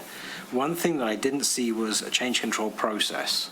Yes, I know. You only talk about change control as far as when it goes to an approval of a change, rather than what the process would be. So I think this is not just a question for you, but it's also for the city, and maybe you can help out as well. What's our process that we're looking at here? So that we have submissions, approvals, deviations written, contract amendment, approval to proceed. How does that work? Well, I don't know, Mark, that's probably more for you from a project management owner rep. Yeah, I'm assuming we know that there's going to be things that are, like Don said, that it's an old building. Hence I'm asking, yeah. So obviously, they would bring it to our attention. it would be brought, everything has to go through City Manager Ecker. She would then take that information. If it's relatively minor, we'll probably move on with her blessing. If it's going to be a costly event, it obviously would have to come probably back to the commission, depending on how big the monetary is. Obviously, when they give us what it is, we'll run it by Mr. Rogers, we'll look at it internally. We have our own building staff as well, Mike Morad, Jeff Zilkier. So we have a little mini team that we're going to look at that's going to advise her based upon what they find. Where I was kind of going with that is, and it's not necessarily to do anything with this project or hold this project up or what have you. It's more a question now, based off your answer. Should we have a process whereby we have a formal change management process? Everywhere I've worked inside a project, there was a change management process. Absolutely. With a change control board, a formal notification, detail. I mean, you know exactly what I'm talking about. It'll be different in construction to where I come from. Yeah. I'm about to go through a construction where I'll have that, but just as a methodology for the city for the future, we will find it beneficial as a city, I believe, and I think you can speak for it, probably from your side as well. You'd prefer to have that formal system rather than an informal, yeah, sure, don't worry about it. Oh, yeah. I mean, often we have to end up creating the system for our clients sometimes if they need assistance on it, but we would definitely love that. So that's just a generality. Then, what was my next one? Gant. And I think I can work with Yash and his team and Don to come up with a methodology that I can, maybe I can find something from what I'm using right now, because I got a couple of formats that we're using that, are they the best? No, but it's just a documentation system, methodology and a mindset. Well, that was a change order one as well. Andrew, if I might add, we did have that discussion in our interview. What is a scope change? Yeah. For purposes of managing, there's going to be nickel and dime things that are going to occur on hidden conditions and such. But a scope change, as Yash, I don't know if you want to share, but it's basically, are we adding square footage? We're focused on the first floor. Do we want to go beyond those areas? That would be a scope change. Or we're adding 2 ADA compliant toilet rooms. If we want to add another one or something, that would be a scope change, okay? So I wanted to have the parameters understood, or a quality level. If we increase the quality level from what Newman Smith might have specified, that would be a scope change, okay? Could add to that 3.15 number as a GMAX or GMP. So within that, you've actually kind of led into one of my next, I was flicking back and forth to the correct page here. So if we go through a change process, there is a scope change, or be it a requested scope change or a discovered scope change. Yeah. What's the funding methodology for that? Because if I create an example, to use one of your examples, you say, oh, we had 2 ADA, but we want 3. If that's requested by Next, for instance, how is that funding mechanism put together? Because that's outside of the scope of the original project, the funds that were put in for the original project, the budget for the original project, and it's in that particular example, that's then a tenant-specific request. How do we manage that within change control and funding control? Because it's not a blank check. It's not a tenant wants this. How do we do that? Well, I'm sorry. So I was just looking at him, sorry, Mark. Yeah, it's okay. My project, I don't want to put him on the spot. It's the city's building. So any change in scope, anything to do with scope, comes through the city. So Next can request something, but then that request would then filter through the city and follow the change that I've already indicated in terms of how we would handle that. All right, and that includes funding sources, et cetera. Correct. Okay, that was what I was looking for on clarification. And if I may also add on, that's one of the things I mentioned during the interview, that us as the design builder, the biggest help is having an entity like you had mentioned, like one single point of contact who makes the decisions on behalf of the tenant, because sometimes the tenant may want something, but ultimately we're contracted to you guys. So I think it would be Jana who would be the final decision maker there. The last one is maybe just an observation.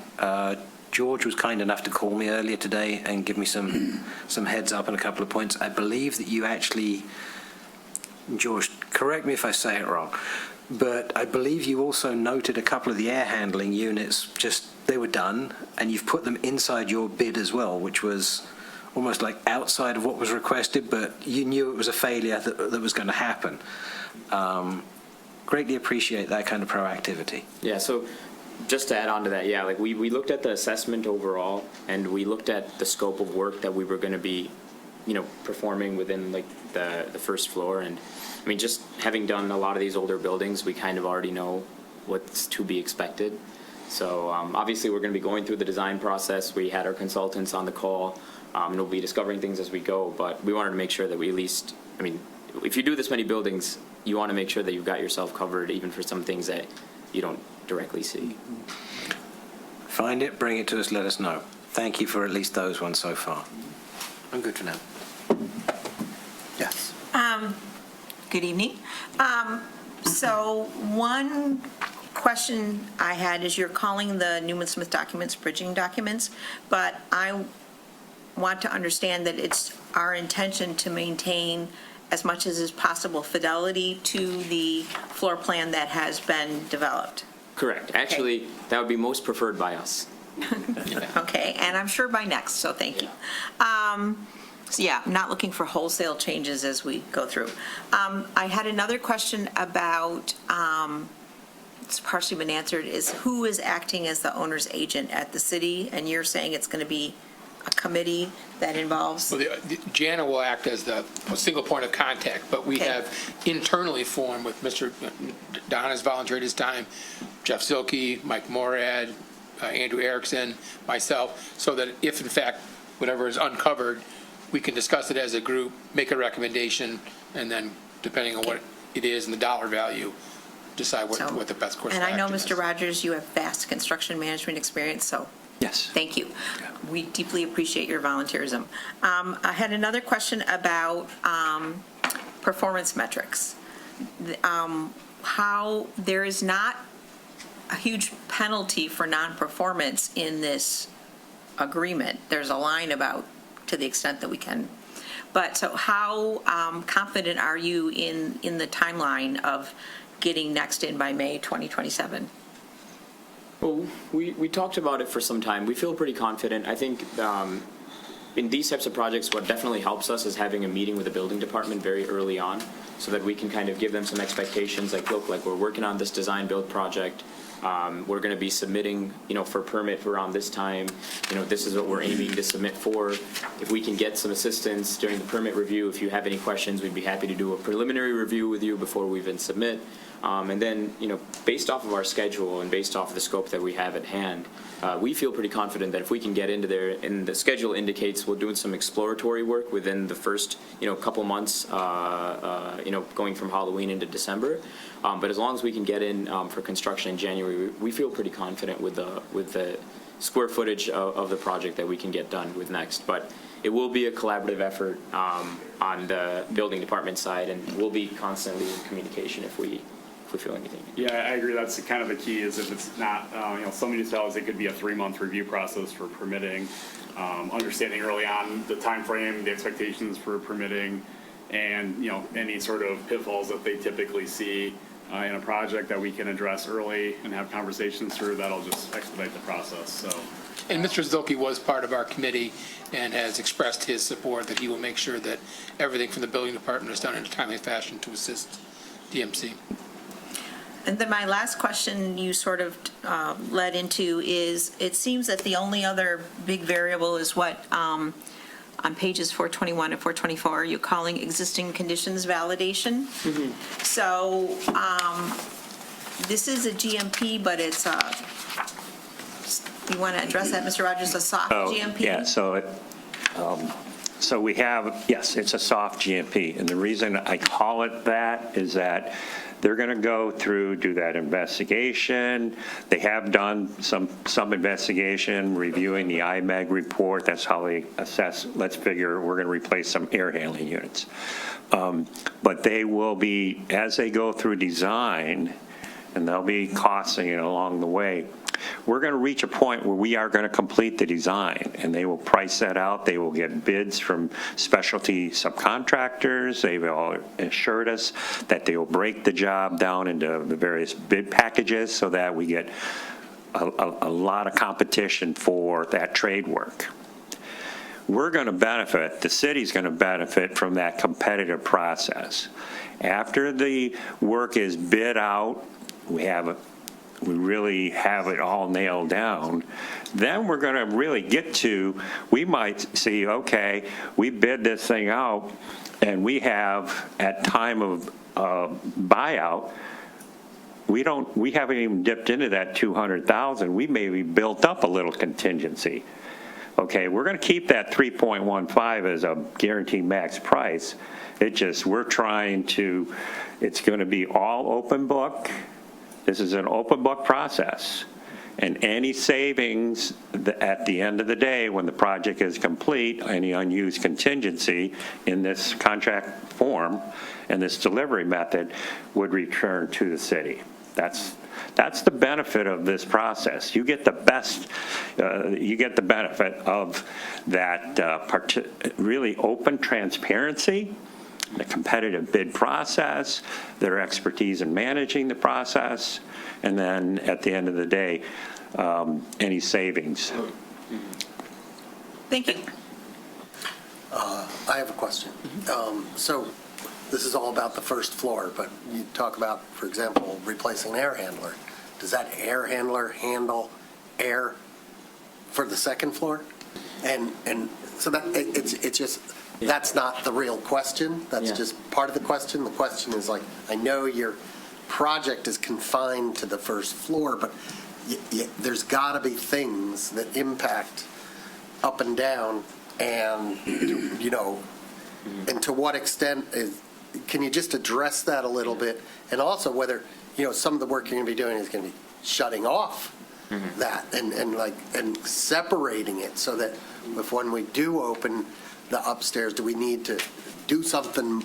Are you going to make it either easier or harder to make that happen? You know what I'm saying? Definitely. Our intention wouldn't be make it harder. We would either be replacing it and connecting back into the same system at that same termination point that we removed it from, or we would, be identifying where something maybe further needs to be added.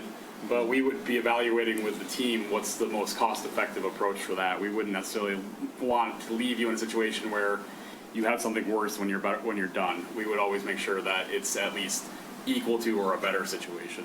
Yeah, and adding on, like in that specific example, when we go in and we open everything up, that's what I was calling the existing conditions assessment and preliminarily in the project. I mean, we're going to make rational decisions on if we're going to have an air handler that can service, if it's got a certain capacity and it can service a little bit more of an area, and we can be okay guys, if we do a 40 ton, that's only for the first floor, but we can do 42 ton and 45 ton or whatnot. I'm just making up numbers right now, and it can service the mezzanine level or the second floor as well. We'll bring it up to you and be we think this is a good thing for you guys. Why, if you're going to be doing this in the future, at least mechanically, that ventilation-wise you're covered. Maybe in the future you may have some other needs and renovation work you need to do, but at least while you're already performing surgery on the building, you may as well get multiple areas knocked off. And so when the mechanical consultant comes in and when they do their load calculations on the different areas, we'll be taking that into effect as well.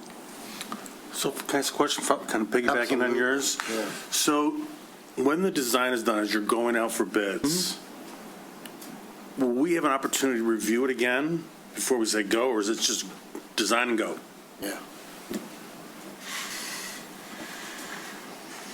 I think that was, Mark, to your point of the scale of a change or a scale of an impact. If it's a $5,000 change, we're probably going to sit there and go, okay, we'll go through the practicalities, yes, move on. If it's a $50,000 change, what's the effect of the change?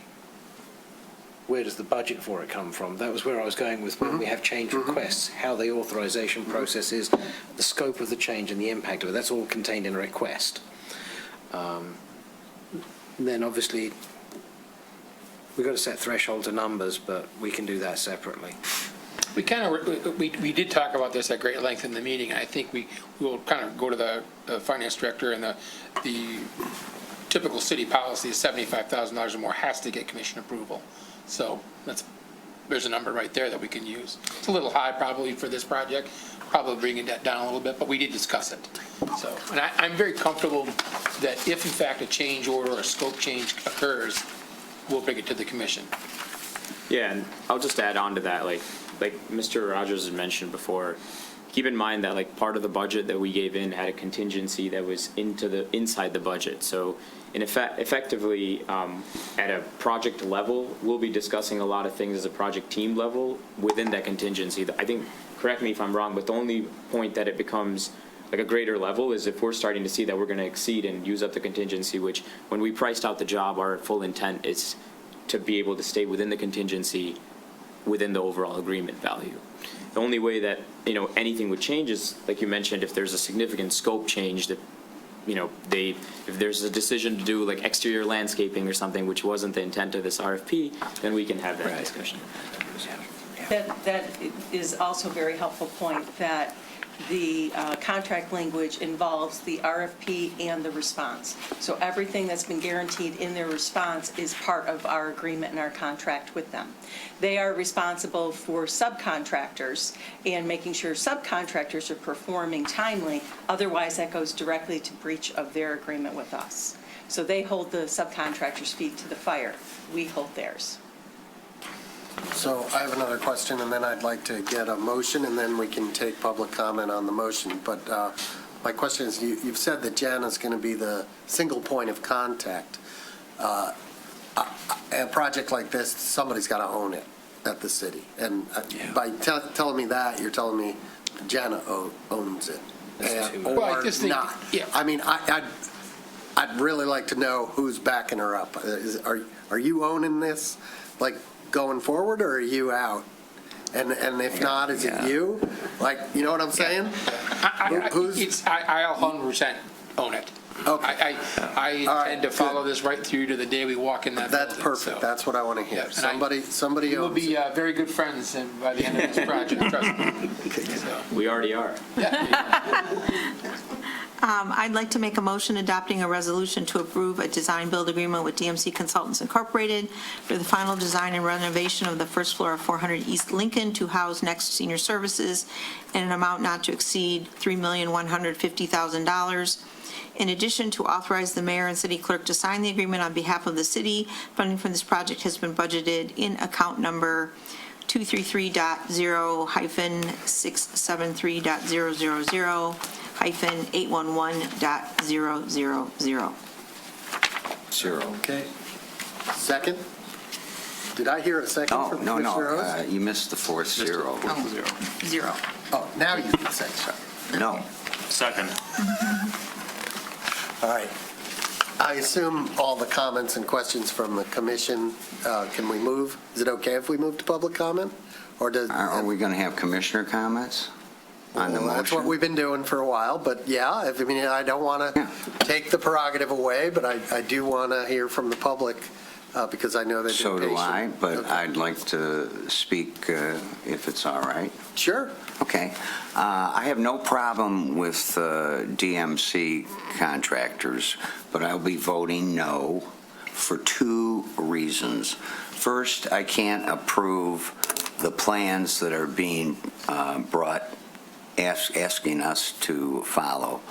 The Birmingham taxpayers, whom elected me to represent them, own this building.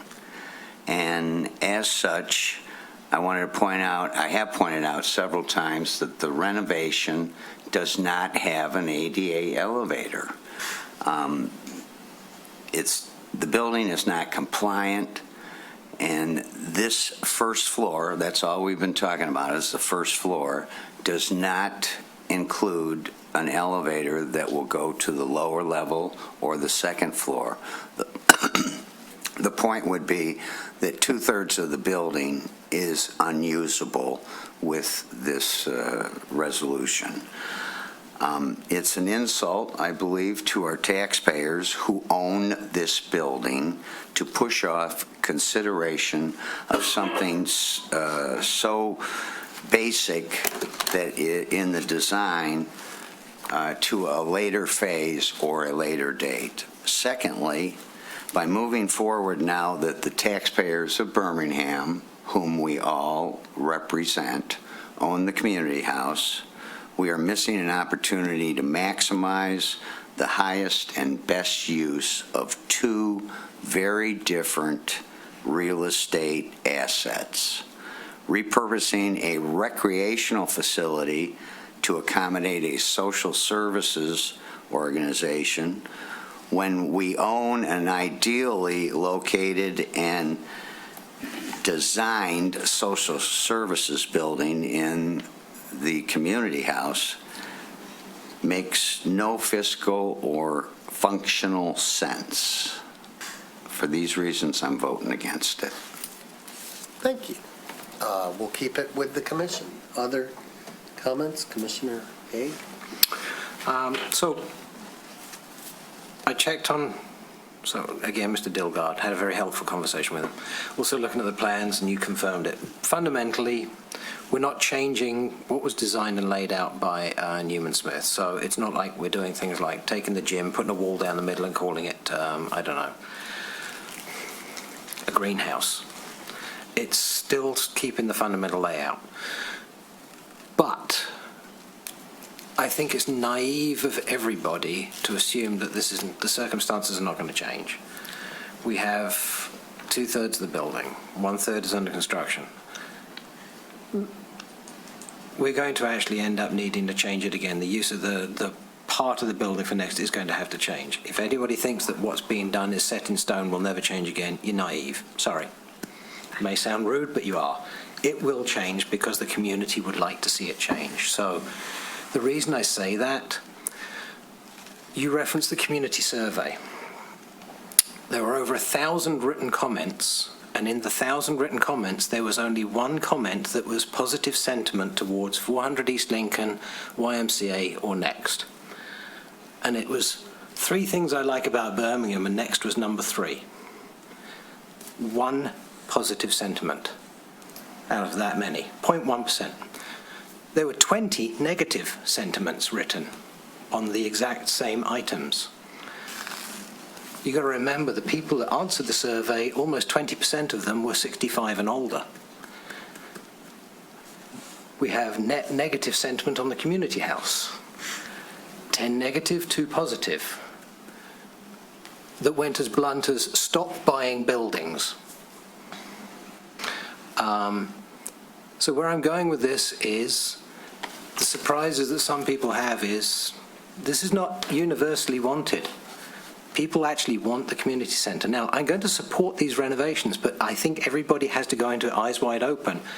The criteria are going to change after the event. The use of the building will change. Next, you're going to have to be flexible. Simple as that. You may end up having to use facilities in a different building so that the community can have what they want, because in those comments it actually says we want a community centre. So I'm going to go for it because it's not like we're taking away from what exists, but it's not going to stay with what we're building right now. It's going to change. Just go into that with that realization, because if you don't, there's going to be a lot of disappointed people. But right now, community sentiment is 20-1 against buying more buildings. And that's with a 95% confidence. The number of respondents we had was actually sufficient for a 300,000 person sample size, not 21,000, which gave us a higher than standard deviation for error. So we're at 3.2%, the standard is 3.6. So the accuracy of 95% sentiment is 20-1 against. Think about it. We're going to do it, but don't assume it's never changing. That's my message. Thank you. Mr. Cole? Question mark, probably for you. To Brad's point, to some extent, is this the best way we can spend the $3.1 million? Well, it's what the people voted on already. I mean, that wasn't the question. I know what the people voted on. The question is this the best way, the way we're laying this out right now, to spend the $3.1 million? Okay. Yes. With total confidence. And there's no way to get an interim look-see at the design. We approved the design. We approved the Newman-Smith design. It's in the Okay. packet. Yeah. Any other comments? I'm just going to say that, first of all, I'm going to ask, is there a full basement? Is it fair to say this is only 1/3 of the building? No, I don't want to get, Okay. no. It's not fair to say. The majority of the building is the first floor of the The building. majority of the but- building is the first floor. It may even be like half the building, right? Yeah, the second floor is obviously just a small All right, wing. so I would caution, let's deal in facts. Second thing is a fact that we did put this to a vote, and it was sort of overwhelming, right? 69-31. 69 in favor, 31 against. 69% were in favor of spending this money to renovate that building for next. And I'll also say that while that survey, I'm not going to debate the scientific survey, but I think that the comments aren't probably quite as scientific as the answers to the questions that are asked. So if the question was asked, do you support turning, I don't think it was, do you support turning 400 East Lincoln into a home for next? Yes, no. I don't think that was it. I think it came up in responses which are much more anecdotal than scientific. So I'm going to support it. If there's no further comment from the commission, sure like to hear from the public if there's anybody out there in the room or online. If you're online, use the raise your hand function. If you're in the room, come on up and introduce yourself and tell us why you are either in favor or against the motion on the table.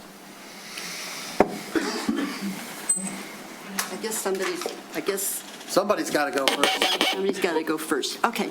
I've been to a lot of these meetings on this subject, and I have to say, I'm complimenting you guys. Besides today and all the different subjects, you've got the patience. I don't even know where you get it. Your name and Oh, I'm sorry.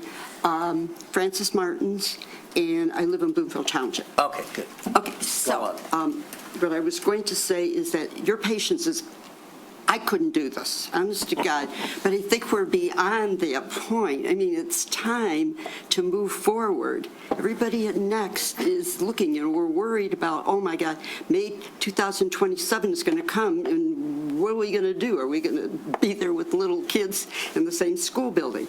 So first I wanted to compliment you, because it's been very complicated, but also I really appreciate the fact that you're really seriously looking at doing this now. Thank you. You're welcome. Thank you. Hi, my name is Paul Reagan. I live here in town for a while.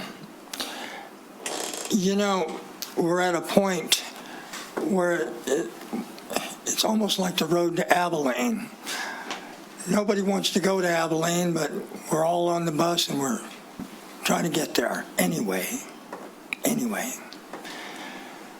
What's it, about 3.1 million? And we get 1/3 of the building. Why are we not getting what we want? We're not going to get what we want. You mentioned possibility for change. Okay, we're at a pivot point where we could actually plan to save some money. We need an elevator. We need better ventilation. We could actually just put a pause on this and get what we want. We're not getting the pool. We're sealing ourselves off from that. We're sealing ourselves off from the second floor. Why? The public said very clearly the one thing they wanted out of this was the pool. And they don't get it. So just take a moment. Maybe think about how much more if we spent it now. We've got a great design team. I mean, they sound wonderful. Why don't we work with them to get what serves all of the taxpayers and not just a tenant who could change in the future? Thank you. Anybody else? Nobody else? Wow, okay. Well, anyone online? Raise your hand, Zoom. Nobody online. Well, I'll bring it back. We have a motion. We do have a second, I believe. I guess we're going to go for a roll call vote. Commissioner Cole, No. Commissioner Kozlowski, Yes. Mayor Ballard, Yes. Commissioner Host, No. Commissioner Haig, Yes. Mayor Pro Tem Long. Yes. Okay. Motion Unanimous. passes. No, not quite. I'm Not on sorry. this one. Nope, but enough to pass. Thank you. Let's move on. Thank you all for coming and participating. Next is, we have, I'm going to ask the commission if they want to take item C of new business before item B, because we do have Yes. folks from the Yes. 48th District Court present. Yes. Okay, we're going to, do I need a motion to do that, Mary? Yes, you do. Okay, like, Okay, give me a motion to take item C in precedence over item B of new business. Second. All those in favor? Yes. Aye. Okay. Come on down. Thank you. Hello again, Mr. Dunn. Good evening. Patrick Dunn here for the 48th District Court. I am the court administrator. I'm here tonight. Thank you so much for getting this on the agenda. We're seeking approval for a fourth magistrate at the 48th District Court as required by the statute. I just want to make it clear. Adjust his microphone. Sure. Or could you adjust your microphone? There you go. There we go. Yes. We are not asking for any amendment to the budget this evening. We currently have 3 acting attorney magistrates that help the court handle matters efficiently, everything from small claims trials to arraignments. We are just asking, we're trying to be proactive, looking into the future, to add a 4th magistrate into that same rotation. So it's not affecting the budget or the finances at all. It is merely just adding, instead of 3 rotating between the various dockets that they handle, a 4th would be added to that same rotating schedule. Excellent. Questions from the commission? Commissioner Haig. And I admit this may be a totally ignorant question. So in what we were given under Appendix A, and it's total curiosity, it says MCL 600.8501, blah, blah, blah, 36th District. And then the next piece says in the 48th District. Can you link the 36th and the 48th for me, please? They're 12 different. Typo.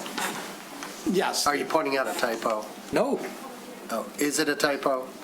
I'm not sure, and if maybe what was, it didn't get attached correctly. Yeah, the MCL 600.850 District Court Magistrates Number, Appointment, Approval, Qualifications, 36th District. I just don't understand. Appendix A is probably the incorrect appendix for this body. Oh, okay. I'm not sure that it is actually, because it does go on to say in each district of the 3rd class, which I believe we are. Correct, yes. That a person cannot be appointed unless it's been approved by the governing bodies of the district-controlled units. So we are, it is the 36, but the second paragraph discusses what we are, which is a city of the 3rd class, and therefore no magistrate can be appointed without approval of the bodies, governing bodies. Okay. That is correct. It's just the way that the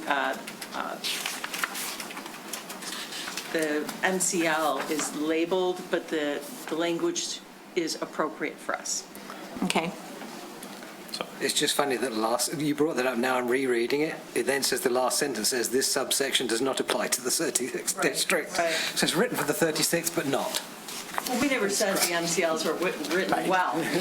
Okay. I was just seeing a numerical difference at 12, like, okay, different district, different court, don't know. Thank you. Happy to hear. I'm still a little confused about the money thing. So you've got 3 people right now. Correct. Yes. You want to have a 4th person. Correct. But somehow the budget's not going to change? So we only have 1 magistrate in the courthouse at one time, and they rotate. So the number of dockets that those magistrates have is not changing. We are just adding a 4th magistrate to that rotation. Okay. So the other remaining 3 will essentially be getting less docket time as this new one gets And that added into the fold. is how the cost is distributed on a per docket basis. So as That is long as the correct. number of dockets is the same, you can spread it out to Yes. maintain a higher level of sanity. Yeah, so That's what we're. as I indicated, this is more proactive in the future. They are outside, they're acting attorneys, they have busy practices, so it's making sure that we can have 4. We used to have 4 at one time, we've been acting with 3 for a while. They get familiar with our policies, our procedure, how the building operates, so they can be ready to go if we lose one of the other magistrates or something else changes that we do have to increase or decrease the magistrate's dockets. Thank you. Motion? Where's the language? Anyone? Is there one in there? Yeah, what? There's no motion written, is there? It is on your agenda sheet. Oh, Appendix B. Do you need this? No, I found it in there. Because we don't have it printed out for us here or anything either.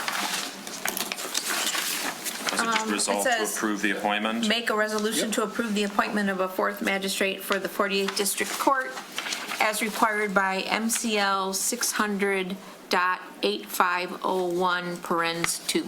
Was that you making the motion? Yep. Second. Did you just make that one up? Because it's not what was written in front of you. Is it Appendix B? That's what it says on the agenda that was given us. I see it on the printed, I see that on the printed agenda that we got. Yeah, it's right That here. was my That's correct. quick resolution to not have to do the long one. Is it sufficient? That's sufficient? Because Appendix B is quite a bit longer. Oh, yeah, okay, now I see it. And Appendix B, yeah. maybe an added, to approve the proposed resolution as presented. In Okay. Appendix B. Appendix B. And to approve the proposed resolution as presented in Appendix B Of item number 8C. C. Yes, yes. Second. All right, we've got lots of seconds. Does this need a roll call? No. Okay, all those in favor? Aye. Opposed? No. Oh, no. I mean, you never let us talk about it. You made a resolution. There were all. We don't have public comments. There was plenty of talk. Sorry. I have something that's not related to this, but is related to Mr. Dunn. If I could actually ask him, just take the opportunity. Mr. Dunn, do you mind taking a question from Commissioner Haig? Not at all. All right. Any update on the 3rd judge situation that you all came to us about a little while ago that we all supported? The bill is still up in Lansing. It's in the Judicial Committee still. It did pass on the House side, but it's currently stalled in the Senate side in the Judicial Committee. All right, thank you. Yes. That was it. Thank you very much. Thank you, sir. Thank you. And now we move back to new business item B, like Baker. Resolution to approve the draft request for proposals for the infrastructure master plan and to authorize posting the RFP on Mitten. Would that be the city manager or? I think Ms. Coda is going to Okay, introduce Ms. this Coda. and I'll opine. Good evening, City Commission. Brought forward to you tonight is a draft request for proposal for the infrastructure master plan.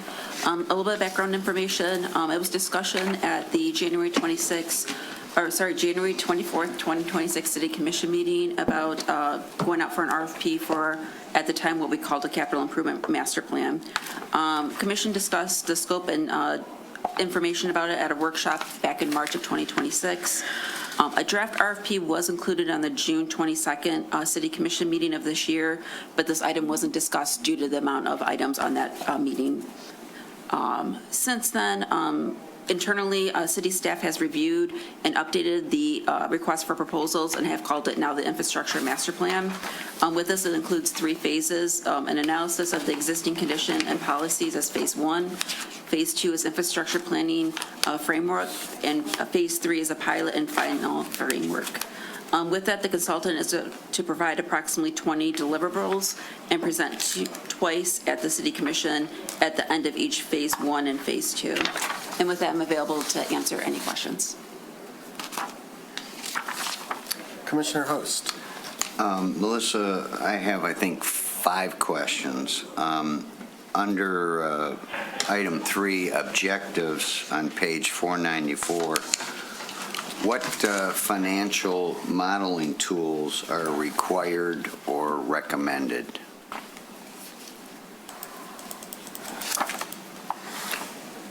You said under objectives, item 3, you said? Yeah, item 3, objectives. Let's address the questions to the chair, and the chair will ask the appropriate member of staff to answer. I can address that.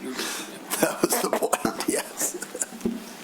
Is it okay if I address it? Yes, please. Okay. That was my So the whole basically, point. what that's saying is that we're going to look at how we currently are doing these projects and what we can do to do it differently with different other financial options. In other words, right now we use the 85-15 format with special assessment districts.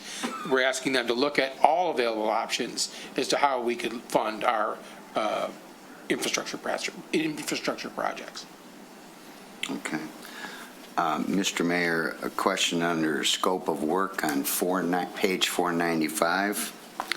It doesn't specify under scope of work a software platform or even ask the consultant to recommend a software platform. I don't know who wants to answer that. I'll. So I think it does.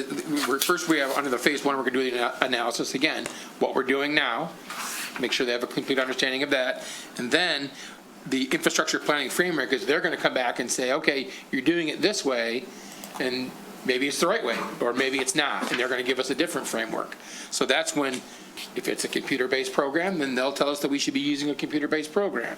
But it's up to that's what we're asking them to determine for us, is whether or not, if there are other alternative methods, what are they, and should we be using them? Okay. Does that answer your question? Yeah. Okay, great. I mean, and when you refer to these, it's weird. You guys who have books have one set of page numbers. Those of us who are completely online, different. Yeah, it's like you go to the 2 item. pages later, Mr. Mayor, I have a question. I'm not even, but okay. And 2 pages later. Under deliverables, required deliverables, it does not specify a mutual agreeable software tool to implement any CIP. Now, is that, that's the question. Well, I think the answer is the same as what he just said. If software is appropriate, certainly we want to use it. I mean, we don't want to be doing ledgers on paper, and we don't also want to be like using rudimentary Excel spreadsheets. So if there is, I want to say industry, if there is project or specific, infrastructure specific software, we'll certainly look at it. Yeah, absolutely. Yes. Or if there's a way to take what we're currently doing with BSNA or OpenGov without adding an additional platform that doesn't talk to the other platforms. I mean, I think all that That's why should be I investigated. emphasized that we would talk to make sure they understand our existing, how we do it. And we have, basically you use a BSNA for most of it, right? Yes. Yes. Other questions? Side. Oh, sorry. Yeah. So I have a question. So on page 499 in the printed document, we say for 10 years. I've gone out and read these. Municipalities are looking at 15, 20, 25 years. I assume that as we get to the framework, part 2, that if that conversation comes up, we're going to push it as far along and deep as is reasonably accurate. I think the mechanisms and the processes that we come up with are going to be good for a long time, right? Right. And when they say 10 years, it's like, let's look out 10 years for if we get to that last step, we're looking at actual projects going out 10 years. Okay, I just want to make sure we go as far as we can, because the back end of this is where the problems begin. Yes, and the financial modeling on all the stuff that we improve. Okay, that was it. I wanted to point out, there was no reference when it talked about things to look back at. There was no reference to the ad hoc unimproved streets committee report, which might be something that we provide to them. Yeah, and I think absolutely. I mean, it calls for there'll be a meeting and we'll have all those documents. I'm sure Ms. Coda might, we'll have an whole internal committee that will meet with the selected vendor and deal with that issue. Mr. Mayor, I want to remind you that report was only accepted by the commission. It was not endorsed. Okay. I don't know the answer to that, but I can. I'm not sure I've only said that maybe 5 times since we accepted it. Well, that's a good thing, because, there might be a difference there. I don't know. Any other questions about this? I think it's a big step in the right direction, and getting a handle on this stuff and bringing public confidence back into the process. Motion? I'd like to make a motion to approve the draft request for proposal for the infrastructure master plan and to authorize posting the request for proposals on Mitten. Second. Comments from the commission? Comments from the public? Anybody in the public? If you're online, use the raise your hand function. Okay, seeing none, this involves Moolah, so let's do a roll call. Mayor Ballard? Yes. Commissioner Kolb? Yes. Mayor Pro Tem Long? Yes. Commissioner Haig? Yes. Commissioner Post? Yes. Commissioner Kozowski? Yes. Unanimous. Love it. Love those unanimous votes. We've already done C. We're moving on to item D, commission items for future discussion. Motions required to bring up the item. Very little discussion of the topic will happen tonight. Anyone? You used your allotment at the last meeting. No, I didn't. You I missed haven't the used- last meeting. That's why he had to take a recess and recuperate his energy. Sir. All right, we've got 2. The safety concerns expressed earlier are also mirrored in the community survey, but I'm looking to see if we would like to discuss the addition of anti-loitering devices such as the mosquito, so that we can help have younger people no longer congregate.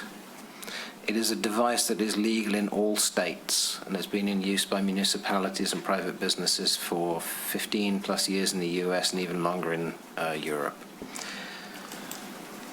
Just for information, it basically functions on younger people over the age of 25. Natural hearing changes means that we can't hear that frequency. It's an extremely high frequency oscillation that is just irritating, and younger people hear it. So if we fitted it around downtown and it was decided to switch it on at, say, 10 p.m., then anyone that's near it is not going to want to be near it because it just annoys your brain. At 10 a.m. This is crazy. Second. Yeah, I'll second that one. Except the 10 p.m. It's part. not new technology. It's been around for decades. It's very effective. Okay, we have a motion and a second. All those in favor? Aye. Aye. Aye. How can you not? I gotta talk about this. I would like, before it comes back to us for step 2, to have Chief Kearney weigh in on his opinion. Have you heard of Listen, it? You want him? It's only 9:30. You're going to ruin your streak. Don't have much to say because I've never heard of it. I know it from when I was a kid. You were It's talking about it? that old. So, I've never heard of it before. Okay, So we'll have to look into it. thank you. High pitch frequency that only people under 25 can hear. Generally speaking, 25. Okay. All right, that was number 1. So Right outside Zana, right? You might already be deaf when you Put it come out. right in there. Yeah, I was going to say. So number 2 is, you gave me a beautiful segue into number 2. I want to create a fee or use tariff for any establishment serving alcohol to support a new public safety accrual fund that, of the order of magnitude of thousands of dollars per annum, an increase by the rate of inflation or 3%, whichever is greater, so that we can support the growth that appears to be requested in public safety staffing. It doesn't mean it stays forever. What is it?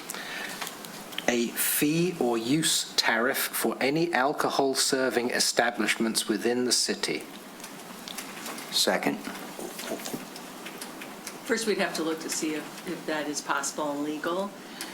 Under the Bolt case and a most recent case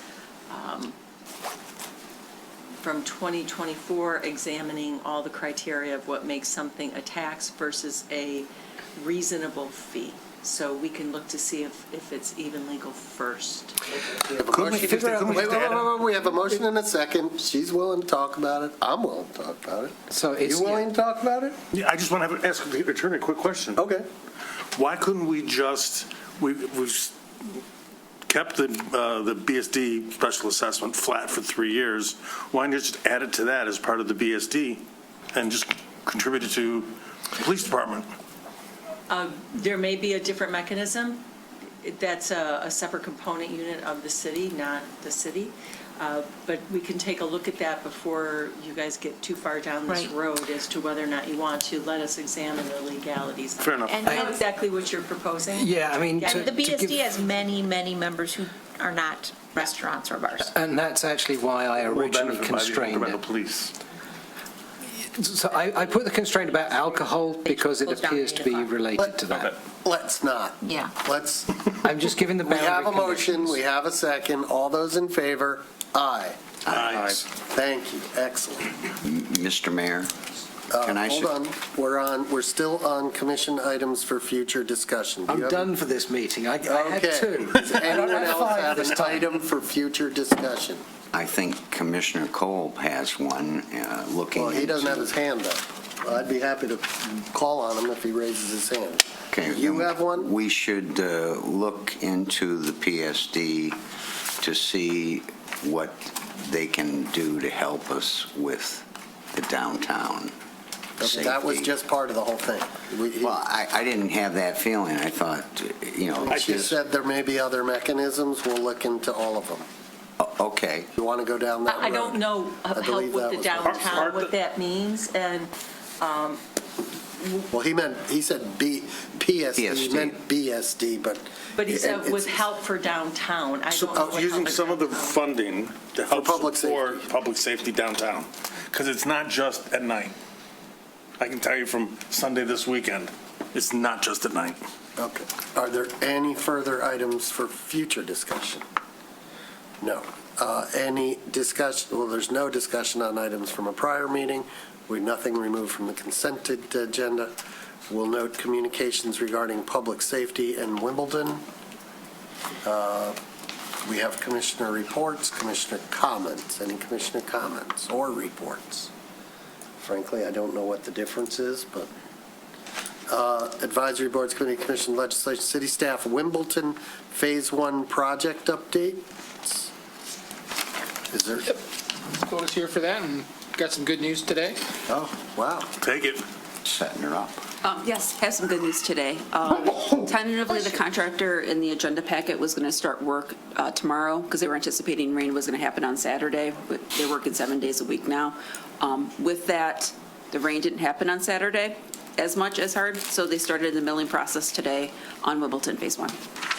Excellent. I'm sure the people on Wimbledon are so excited about it. They're coming out and they're telling us what a great job we're doing. Right? Nope. Okay. Short-term rental report.